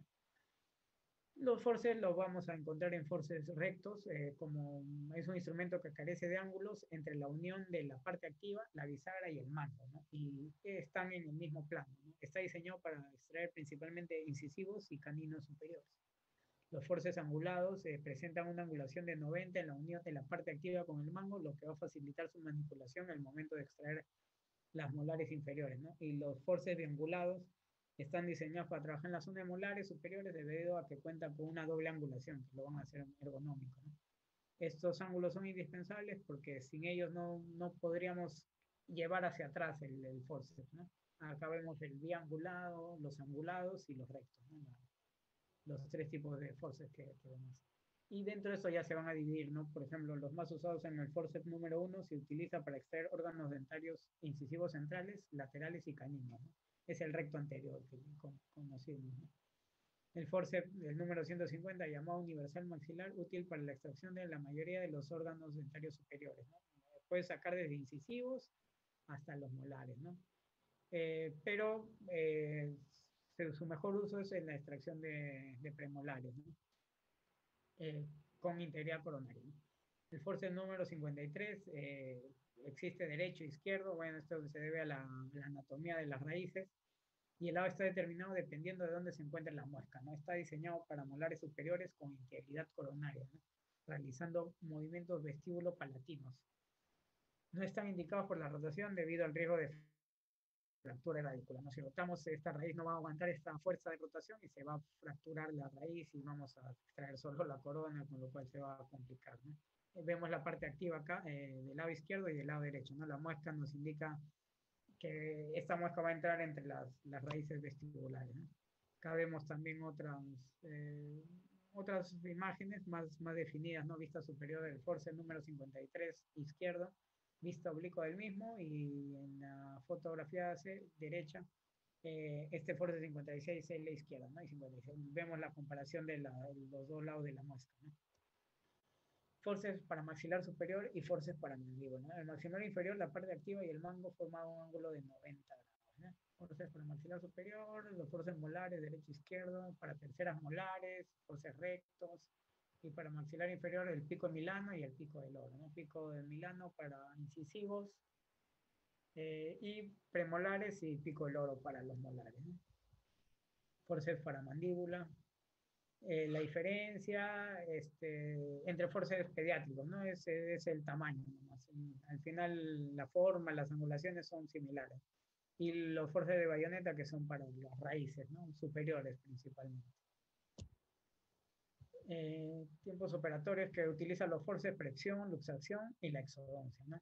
La toma del instrumento, como dice, se apoya totalmente el mango en la palma de la mano y se coge completamente para tener dominio del instrumento, ¿no?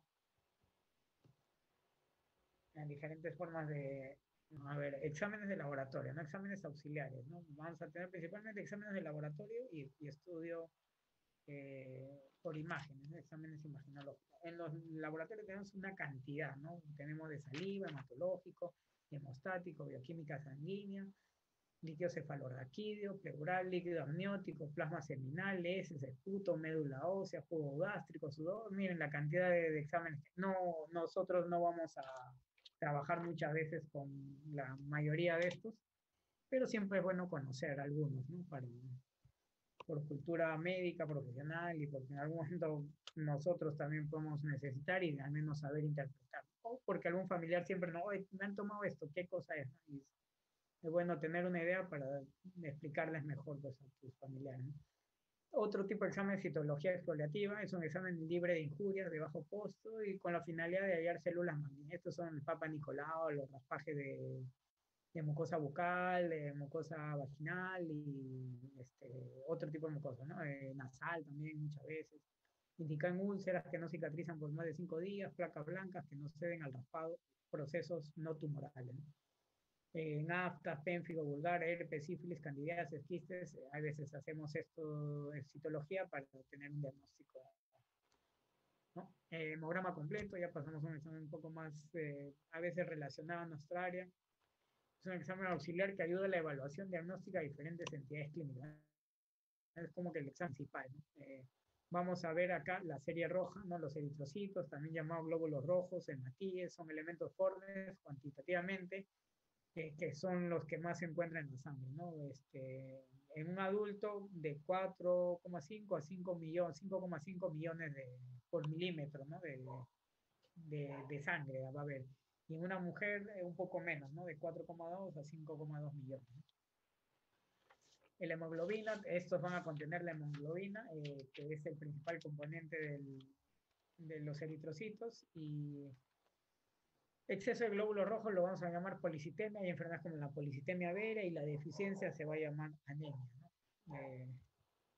Acá vemos la secuencia de cómo se producen los eritrocitos en la médula ósea, célula progenitora eritroide, proeritroblasto.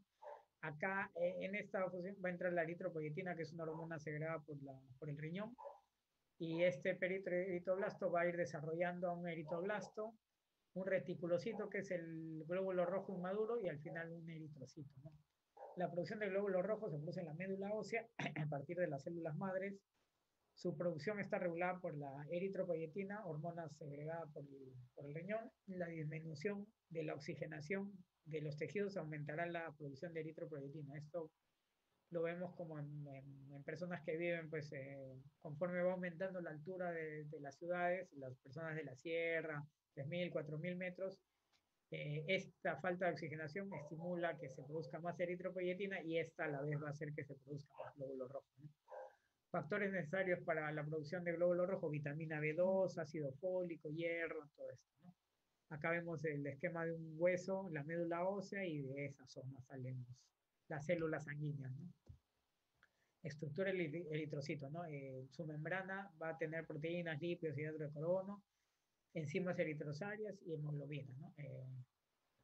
Acá vemos una molécula de hemoglobina con su grupo hemo, y el oxígeno se fija a este grupo hemo para trasladarse a través del cuerpo y producir su función, ¿no? Características morfológicas, ¿no? Normocito, tamaño normal del eritrocito, tiene una forma de disco bicóncavo de aproximadamente 7,5 micrómetros de diámetro y un volumen de 90 femtolitros, ¿no? Vemos una visión superior y una visión lateral cortada, ¿no? Normocrómica, coloración de hemoglobina normal. Son ciertos términos que se manejan. Alteraciones del tamaño, anisocitosis es una alteración del tamaño, como vemos las flechitas azules. Acá señala los eritrocitos que están a un tamaño mayor de 7,5 en comparación a la mayoría de los demás eritrocitos. Microcitosis, que sería lo contrario, de menor diámetro, de menor tamaño, y macrocitosis, que ya es excesivamente grande el tamaño de los eritrocitos, ¿no? Alteración del color, anisocromía, que no hay igualdad de color. Vemos acá, hay algunos más rojos, otros más blancos. Hipocromía es que hay una disminución, pero de casi todos, ¿no? O sea, de la mayoría. Acá como ven, la anisocromía es que no hay una igualdad en ellos.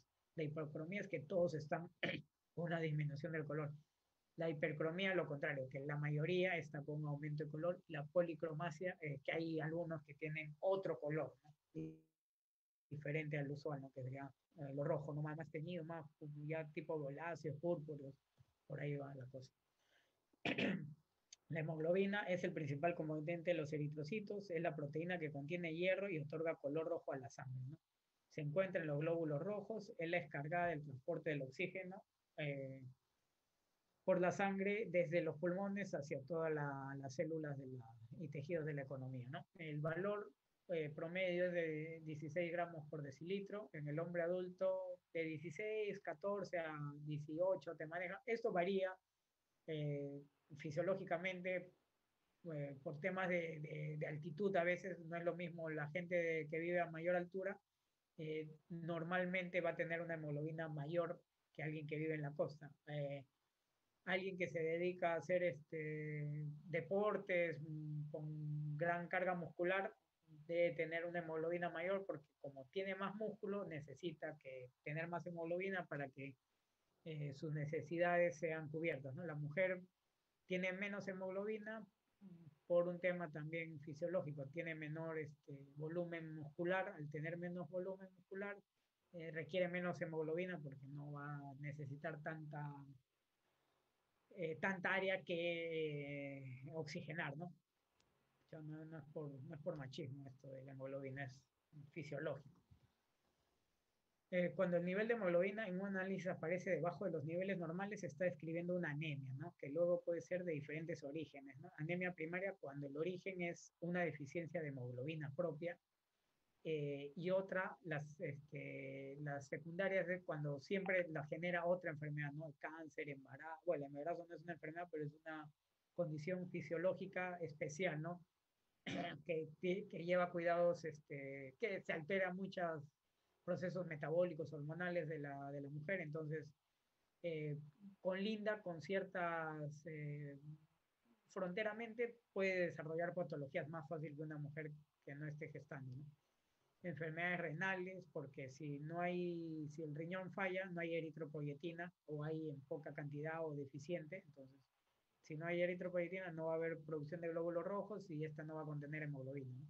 Hemorragias, porque es lógico, pérdida de sangre va a disminuir, problemas de alimentación también de hierro, todo esto, ¿no? Si el nivel de la hemoglobina parece alto, puede deberse a cardiopatías, deshidratación y enfermedades pulmonares crónicas. O sea, los dos extremos es malo. No debe haber ni poco ni mucho también, ¿no? Siempre, salvo en condiciones fisiológicas, como lo expliqué, ¿no? De dónde procede el paciente, a qué se dedica, todo eso. Anemia, según la OMS, la hemoglobina mayor a 13 en el varón adulto, lo mínimo es 13, ¿no? La mujer eh, mayor de 12 debe ser, ¿no? Y en la mujer embarazada llega a disminuir un poco más la hemoglobina, pero no debe estar menos de 11, ¿no? La hemoglobina glucosilada es un examen que tiene diferentes dominaciones. Se puede decir hemoglobina A, glucohemoglobina, hemoglobina glucosilada, H, hemoglobina A1C. ¿Y qué va a indicar? Va a indicar el nivel promedio de azúcar en la sangre en los últimos 6 a 8 meses, semanas, que digo. Hasta 3 meses puede tener este valor de la hemoglobina glucosilada o glicosilada también, ¿no?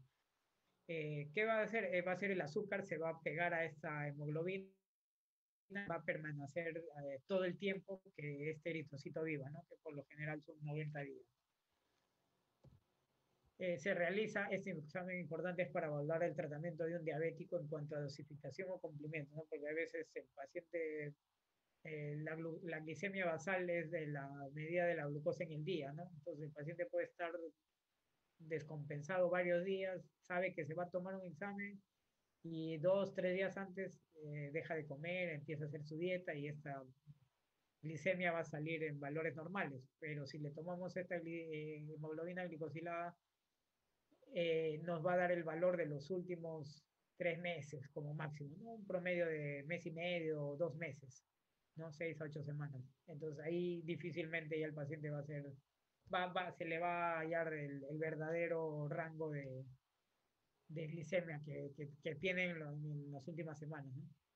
Es para diferenciar la hiperglicemia de los diabéticos de otras causas agudas, ¿no? Estrés, infarto también, porque esto puede hacer que en un diabético se eleve y también puede decir, que está descompensado, pero no. Entonces, este examen es mucho más específico, el otro es muy general, la glicemia basal, ¿no? Valores normales, en el adulto de 2,2 a 4,8, en los niños normales es de 1,8 a 4%, los diabéticos bien controlados, el valor debe estar entre 2,5 a 5,9, o sea, puede estar aumentado, pero este rango no quiere decir que está controlado, pero con el antecedente que es diabético, ¿no? Con control suficiente de 6 a 8, y diabético, ya cuando es mayor de 8%, ya este diabético está totalmente descompensado y con riesgo de producir desde coma hiperglicémico hasta otro tipo de alteraciones, ¿no? A niveles aumentados de hemoglobina, glicosilada, en la diabetes, en el embarazo, en personas que han sido, eh, que les han las extirpadas una esplenectomía, ¿no? Aparecen niveles de hemoglobina en anemias hemolíticas, en enfermedades renales y pérdida de sangre crónica. Por lo mismo, no menos hemoglobina, estos valores también van a estar disminuidos, ¿no? Acá como vemos imágenes de embarazo, diabéticos y esplenectomía, ¿no? Este paciente. Hematocrito es el porcentaje de volumen total de la sangre compuesta por los glóbulos rojos, ¿no? Valores normales en los hombres de 40, de 40 a 50% y las mujeres de 36 a 44. Volumen corpuscular medio es un parámetro usado en el estudio de la sangre. Biometría hemática es la medida de volumen individual de los eritrocitos y el volumen corpuscular medio es calculado en la siguiente fórmula, ¿no? El volumen corpuscular medio es igual al hematocrito, el porcentaje del hematocrito sobre el recuento de los eritrocitos expresado en millones de células. Hemoglobina corpuscular media es la hemoglobina celular media, que es la masa hemoglobina contenida en un glóbulo rojo. O sea, ¿cuánto de hemoglobina tiene este glóbulo rojo, ¿no? Es reportado como parte de un conteo completo de sangre, ¿no? Entonces, en un hemograma completo está todos estos valores, ¿no? Y va a ser la hemoglobina por 10 sobre el recuento de los glóbulos totales, expresado por millones, ¿no? La concentración de hemoglobina corpuscular media son los dos valores asociados anteriores. Es una media de la concentración de hemoglobina en un volumen determinado de glóbulos rojos. Se informa como parte del hemograma completo o conteo sanguíneo completo, ¿no? Se calcula dividiendo la hemoglobina por el hematocrito, ¿no? Los rangos de referencia en el hemograma son de 32 a 36 gramos por decilitro. Velocidad de sedimentación globular, otros nombres, medición de velocidad, BCG, velocidad de sedimentación eritrocitaria, ¿no? Es un precipitado de los eritrocitos en un tiempo determinado de 1 a 2 horas. O sea, los meten a la centrífuga y por ese lapso los empiezan a movilizar, ¿no? Centrifugar, y luego se ve qué tanto se han sedimentado. Y esto se saca una relación en la cantidad de sangre que hay en el tubo de ensayo, ¿no? ¿En qué está elevado? En proteínas del grupo de las globulinas.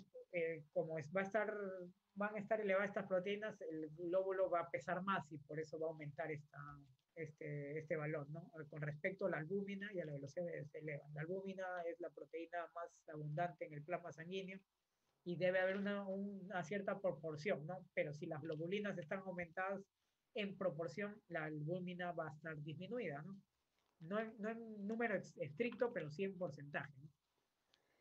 Una alta proporción de fibrinógeno también puede elevar esta proporción. En el embarazo puede aparecer elevada. Principales usos: detectar procesos infecciosos e inflamatorios, el control de la evolución de ciertas enfermedades crónicas o infecciosas y detectar procesos crónicos o inflamatorios o tumores ocultos, ¿no? Valores normales, acá vemos de acuerdo a la edad, su valor mayor de 100 mililitros por hora se debe pensar en un problema de cáncer, colagenosis o enfermedades reumáticas, ¿no? Resultados anormales, la BCG está aumentada en anemias, en artritis, en enfermedades renales, en enfermedades autoinmunes, tiroidea, sífilis, TBC, ¿no? Puede aparecer disminuida en disminución de fibrinógeno y en fallos cardíacos. Las plaquetas, llamado también trombocitos, son células producidas por los megacariocitos en la médula ósea y tienen un tiempo de vida de 7 a 9, 10 días, ¿no? Forma un nudo en la red de fibrina por parte del proceso de hemostasia. Tienen su superficie complejos glucoproteicos y mediante los cuales van a participar en hemostasia y en la formación del tampón plaquetario, ¿no? Los grafiquitos se explica eso, ¿no? Se rompe el vaso, se pierde sangre, las plaquetas van y la red de la fibrina forma un tapón que dura mientras se repara el endotelio de los vasos y luego este tapón se lisa, se elimina, ¿no? Valores normales de las plaquetas de 140 a 450.000 plaquetas por milímetro cúbico de sangre, ¿no?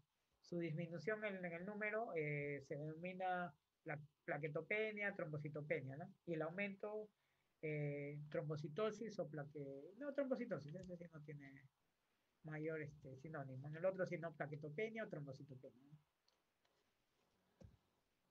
Cuando existe una trombocitopenia aislada, o sea, una disminución, la causa más común es la destrucción inmune, ¿no? O sea, el mismo cuerpo va a atacar a las plaquetas. Existen trombocitopenias asociadas a gran número de otras enfermedades, ¿no? Anemias hemolíticas, hiperesplenismo, quimioterapia por cáncer, leucemia, transfusiones de sangre, ¿no?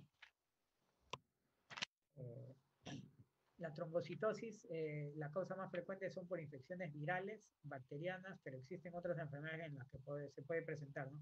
La enfermedad de Kawasaki, que principalmente da en niños, tumores, traumatismos, síndrome esplenectomía, ¿no? Se retiro del vaso, ¿no? Y síndrome nefrótico. Glóbulos blancos, ¿no? Fórmula leucocitaria. Mide el porcentaje presente en cada tipo de leucocitos, en un total de glóbulos blancos, ¿no? Obedece a la actuación de nuestro sistema inmune. Tendrá tres funciones principales, ¿no? Como célula del sistema inmune, nos protege de nuestras propias bacterias, nos protege de microorganismos exógenos potencialmente patógenos y nos protege de nuestras células cancerógenas que se producen, las detectan y los glóbulos blancos van y las atacan, ¿no? Las fagocitan, ¿no? El proceso de producción de esto se llama leucopoiesis, es el proceso que corresponde a la generación de leucocitos, ¿no? Se lleva también en la médula ósea. En la médula ósea se van a producir las plaquetas, los glóbulos rojos y los glóbulos blancos, ¿no? La célula madre se llama hematocitoblasto y tiene dos caminos, o se va hacia a la línea linfoide y hacer linfocitos, y un linfoblasto, y de estos van a derivar el linfocito B y el linfocito T, o lima a la línea mieloide y van a salir los granulocitos, ¿no? Basófilos, eosinófilos y neutrófilos. Los más abundantes de los glóbulos blancos son los granulocitos o los polimorfos nucleares, y dentro de esto, o sea, los eosinófilos, basófilos y neutrófilos, y dentro de esto los neutrófilos, ¿no? Se presentan en 50-70% de todas las células de la serie blanca.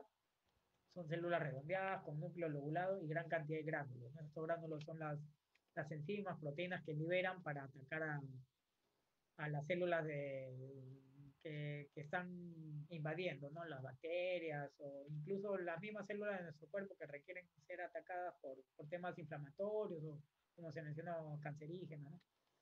Es la primera línea celular de defensa, ¿no? Son la primera célula de defensa que acude. Como es la que está en más cantidad, es la primera. Es como que los policías de más bajo rango, por decir, pasa algo, ellas son las primeras que llegan, ¿no? Aunque primero tras un inicio del proceso inflamatorio, no solo en infecciones, ¿no? También tienes un trauma, te operan, tú tomas un hemograma y se elevan los neutrófilos, ¿no? Entonces uno tiene que saber en qué momento, si es la elevación es por una infección o es después de una cirugía, ¿no? Por ejemplo, ¿no? Su función es fagocitar, ¿no? Mueren tras finalizar el proceso. Los basófilos son células redondeadas y granulosas también, no son tan abundantes como los neutrófilos. Contienen sustancias como la heparina, la serotonina y fundamentalmente la histamina, ¿no? Que es un mediador de muchos procesos inflamatorios y de otro tipo de reacciones alérgicas, ¿no? Eosinófilos, células redondeadas con un núcleo bilobulado, importante en reacciones parasitarias, ¿no? No actúa por fagocitosis, sino actúa por un proceso de inflamación, pudiendo contrarrestar los efectos de una inflamación excesiva. Los basófilos liberan demasiada histamina y los eosinófilos, como que tratan de también hacer un contrapeso, ¿no? los monocitos, ¿no? Que son células que no tienen gránulos, ¿no? Son células grandes, las más grandes de la serie blanca, y contienen diversas formas de núcleo de forma riñonada, ¿no? Principalmente. Participan en la inflamación y se convierten en macrófagos, ¿no? Estas células están en el torrente sanguíneo, pero luego se van a los tejidos y en cada tejido van a tener un nombre particular, ¿no? Eh, Célula de Langerhans es el macrófago que está en los tejidos epiteliales, y en cada órgano le ponen nombres propios, ¿no? Al final, pero es la misma, por ejemplo, en el tejido óseo son los osteoclastos, ¿no? Pero al final ese es el mismo origen, ¿no? Se origina hasta que llega monocitos mientras esté en el torrente sanguíneo. Cuando ya entra determinado órgano, digamos, se viste de manera diferente y se camufla, se queda en el tejido y adquiere otra característica más grande, otro color, qué sé yo, y termina siendo parte de ese tejido, ¿no? Son células que viven bastantes años, ¿no? Retomando, ¿no? Los linfocitos, células más pequeñas, su núcleo ocupa casi todo el citoplasma. Hay dos tipos de linfocitos: linfocitos B, que son los que maduran en la médula ósea y se activan inmunológicamente convirtiéndose en células plasmáticas. Estas son las que nos van a dar la inmunidad humoral, ¿no? Las otras nos daban la inmunidad celular, ¿no? Los neutrófilos, los monocitos, ¿no? Los linfocitos T maduran en el timo, ¿no? Por eso de T, el nombre, ¿no? No producen anticuerpos, atacan directamente a la célula patógena mediante citocina, ¿no? Los linfocitos B sí son los que producen anticuerpos, y también estos están incluidos en lo que es la inmunidad celular, ¿no? Estudio de la fórmula leucocitaria oriental, diagnóstico de enfermedades infecciosas, inflamatorias y otros procesos, ¿no? Cuando aparecen neutrófilos en forma de bastón y en aumento de polimorfonucleares se domina desviación a la izquierda, ¿no? Este término es usualmente sugerente de infecciones agudas, ¿no? Cuando el porcentaje de linfocitos y monocitos está aumentado con respecto a los polimorfos nucleares, se asocia a generar enfermedades víricas, ¿no? Este término se suele denominar desviación a la derecha. La eosinofilia, que es un aumento de eosinófilos, sugiere un cuadro alérgico o de infección parasitaria. Los valores normales en porcentaje, que es lo que más usualmente se maneja en los hemogramas, de 55 a 70 los neutrófilos, los linfocitos de 20 a 40, los monocitos de 2 a 8, los sinófilos de 1 a 4 y basófilos de 0 a 1 o de a 2, ¿no? Y el valor absoluto, ¿no? Más o menos cuánto es su número, ¿no? De 2.500 a 8.000 por milímetro cúbico de sangre, en el caso de los neutrófilos, ¿no? Otro tipo de pruebas hemostáticas: tenemos tiempo de coagulación, tiempo de protrombina y tiempo de tromboplastina, ¿no? Tiempo de coagulación mide el tiempo de que tarda la sangre extraída en coagular, ¿no? Su valor usual es de 1 a 8 minutos, y método es a través de un tubo cavilar pinchos, pones el tubito, succionas y de ahí mides el tiempo que coagula, ¿no? Y ahí es un examen que ya no es usual, se usaba cuando estos exámenes eran más caros o los laboratorios no eran tan fáciles de conseguir. Ahora más usual es pedir de frente el tiempo de protomina. Este va a evaluar en la vía extrínseca de la coagulación con un valor normal de 12 a 15 segundos. Lo vamos a ver encontrar en insuficiencias hepáticas, en pacientes con anticoagulantes orales, cumarínicos, warfarina, en déficit de vitamina K y en déficit de factores el 2, el 7, el 9, el 10. El tiempo de tromboplastina también se le conoce como tromboplastina parcial activada en unos hemogramas, sale así. Este va a evaluar la vía intrínseca, ¿no? Y común de la coagulación. Evaluamos la vía extrínseca, la intrínseca y la común, ¿no? Ya sabemos por dónde podría estar la alteración y qué factores se debe pensar que están alterados si es que el paciente está con un sangrado que no para, ¿no? Que está aumentado, ¿no? El valor normal de 25 o 40 segundos está aumentado en pacientes que están heparinizados y que tengan deficiencia de factor 8, 9, 11 y 12, ¿no? Acá vemos los valores, ¿no? El tiempo de sangrado según el examen de IBI, que es un tipo de hemograma, un tipo, ¿no? de perfil de coagulación, perdón, de examen de coagulación. vamos a ver los valores normales, ¿no? El tiempo de sangrado de IBI de 6 minutos, las plaquetas de 140 a 150.000 también a 450. Es un rango, ¿no? Como se dan cuenta, es casi el triple, el basal con el valor máximo hacia arriba es casi hasta el triple, ¿no? Por eso a veces algunos te dicen 180, 350, 400, ¿no? Si te ponen ese, también es correcto, ¿no? Acá la mayoría de veces que he visto es 150, 450.000, la mayoría de laboratorios, pero también he visto, te ponen 400.000, 350.000 y si el paciente está en ese rango está bien, ¿no? Tiempo de protrombina 14 segundos más menos 2, o sea, de 12 a 14, a 15, 16. Tiempo de tromboplastina 22 a 39, ¿no? Esto varía según el laboratorio también. Eso, lo bueno que estos exámenes, el laboratorio te da el valor del paciente y te da su valor referencial. Tú puedes tomar al mismo paciente en dos laboratorios diferentes y va a salir diferente el valor, pero si lo comparas con el valor del laboratorio, te da si está dentro del rango normal, ¿no?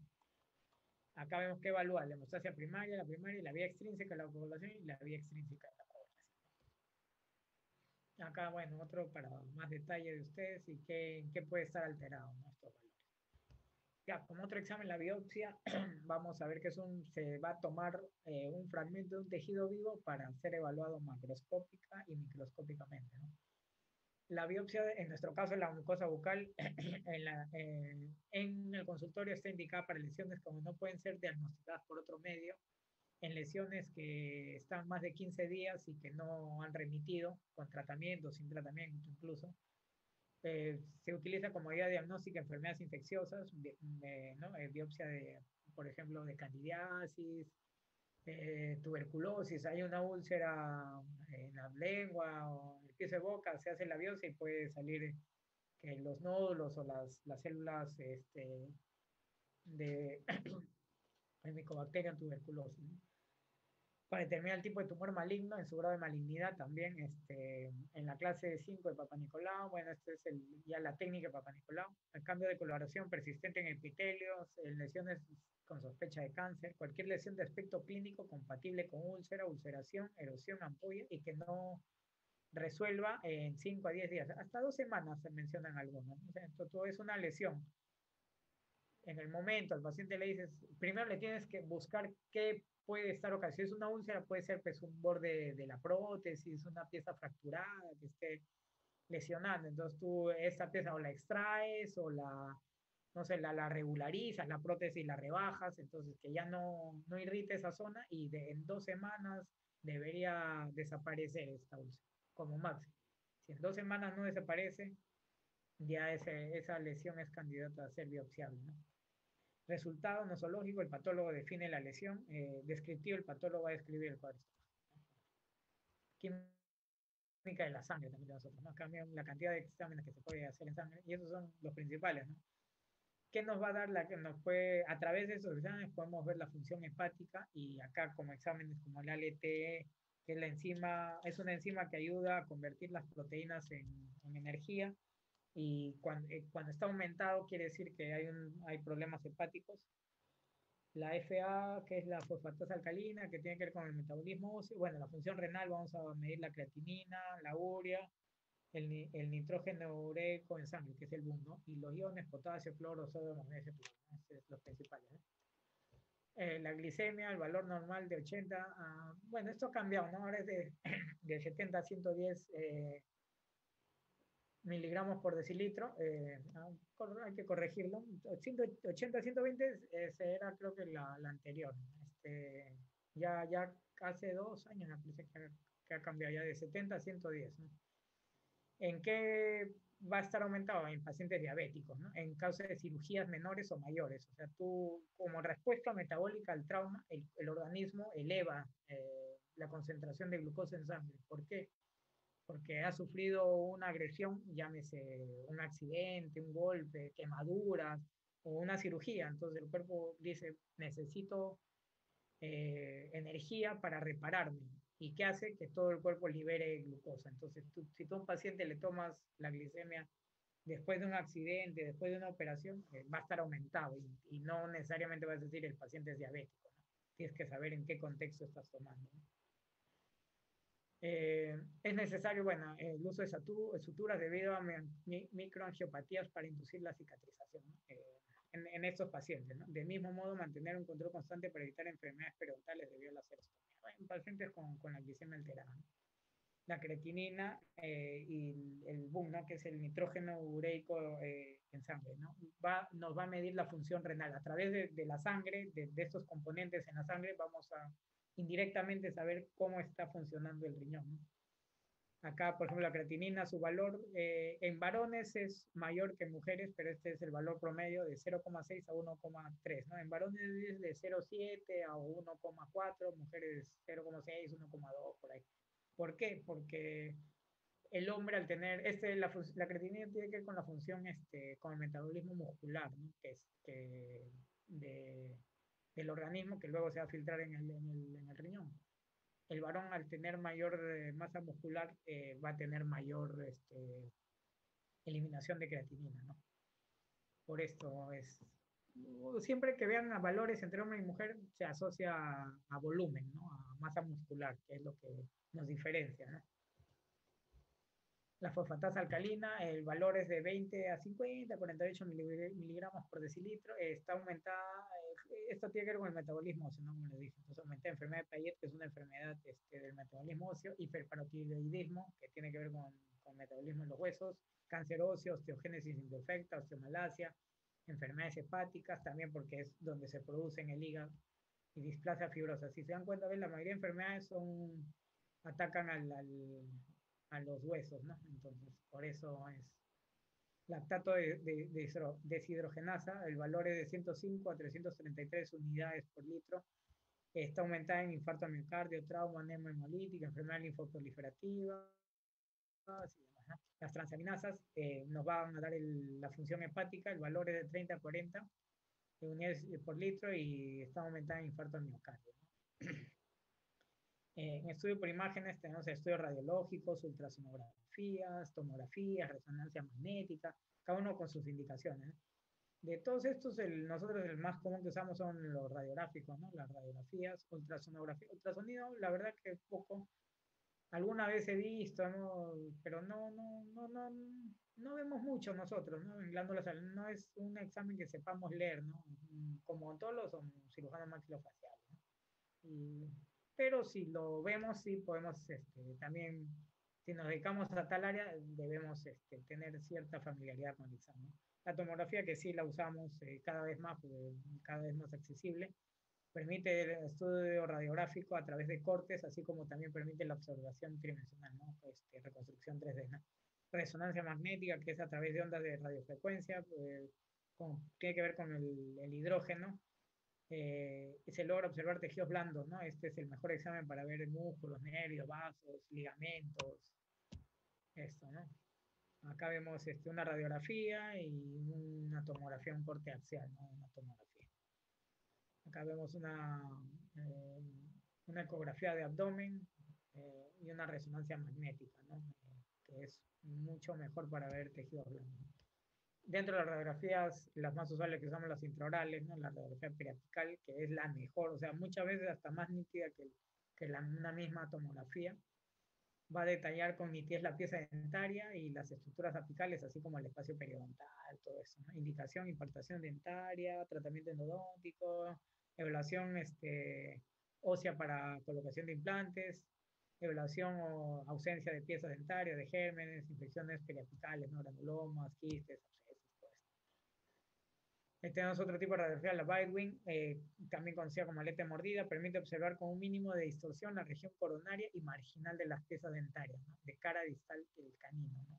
Hasta las molares, tanto superiores como inferiores, ¿no? Para ver lesiones cariosas en las zonas marginales, ¿no? De las coronas y el inicio de la raíz, ¿no? Indicación caries interproximales, incipientes, diagnóstico precoz preventivo, ¿no? Estas caries recidivantes, reajuste y reavance de obturaciones, estado de punto de contacto, tártaro marginal, todo esto, ¿no? Es muy buena esta para ver. Radiografías intraorales, también tenemos oclusal. La oclusal nos permite visualizar lo que no se alcanza a ver con la radiografía periapical, ejemplo, un quiste de gran tamaño. indicaciones vamos para ver una extensión adecuada, porque en la periapical a veces no sale la extensión, pero no completa. Extensión de radio de fracturas, como acá vemos una fractura de mandibular en la zona anterior de la parasínfisis o sínfisis. Si bien como técnica de localización vestíbulo palatina o vestíbulo lingual, ¿no? Nos sirve para ver también la localización, si está más hacia palatino, hacia lingual o hacia vestibular, y de acuerdo a esto ver por dónde vamos a hacer el abordaje.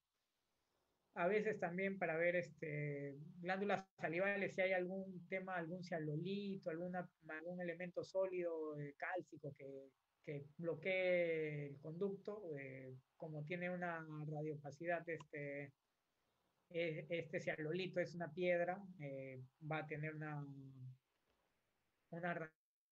radiolucidez, radiopacidad que va a ser detectada, ¿no? ¿Qué más? Radiografía panorámica, cefalometría. La panorámica indicación es la mejor radiografía para ver las estructuras dentarias y huesos que lo contienen, como estructuras asociadas, ¿no? Cóndilos, senos maxilares, conducto dentario. Indicación, identificación de estructuras sociomaxilarias y estructuras periféricas, ¿no? Valoración de proceso de desarrollo de la oclusión, número, secuencia, erupción, posición dental, ¿no? También en niños que están en crecimiento, ¿no? Radiografía cefalométrica eh, postero anterior y cefalométrica lateral. La más usual en la área odontológica es la cefalométrica lateral, ¿no? ¿Qué nos va a ayudar? Tratamiento protésico, ortodóntico principalmente, en medicina forense, cirugía maxilofacial también fracturas. O sea, no es la indicada, mejor es una panorámica, pero si no hay, muchas veces en un servicio de emergencia de un hospital, por decir, el paciente viene en la noche, así no hay panorámica, porque eso normalmente lo maneja el mismo servicio de odontología, pero sí pueden tomar una cefalométrica lateral, o una lateral de cráneo, le conocen ellos, ¿no? Cefalométrica es porque ya le dan ese nombre porque ahí vas a hacer mediciones, ¿no? Pero en sí el nombre es lateral de cráneo, ¿no?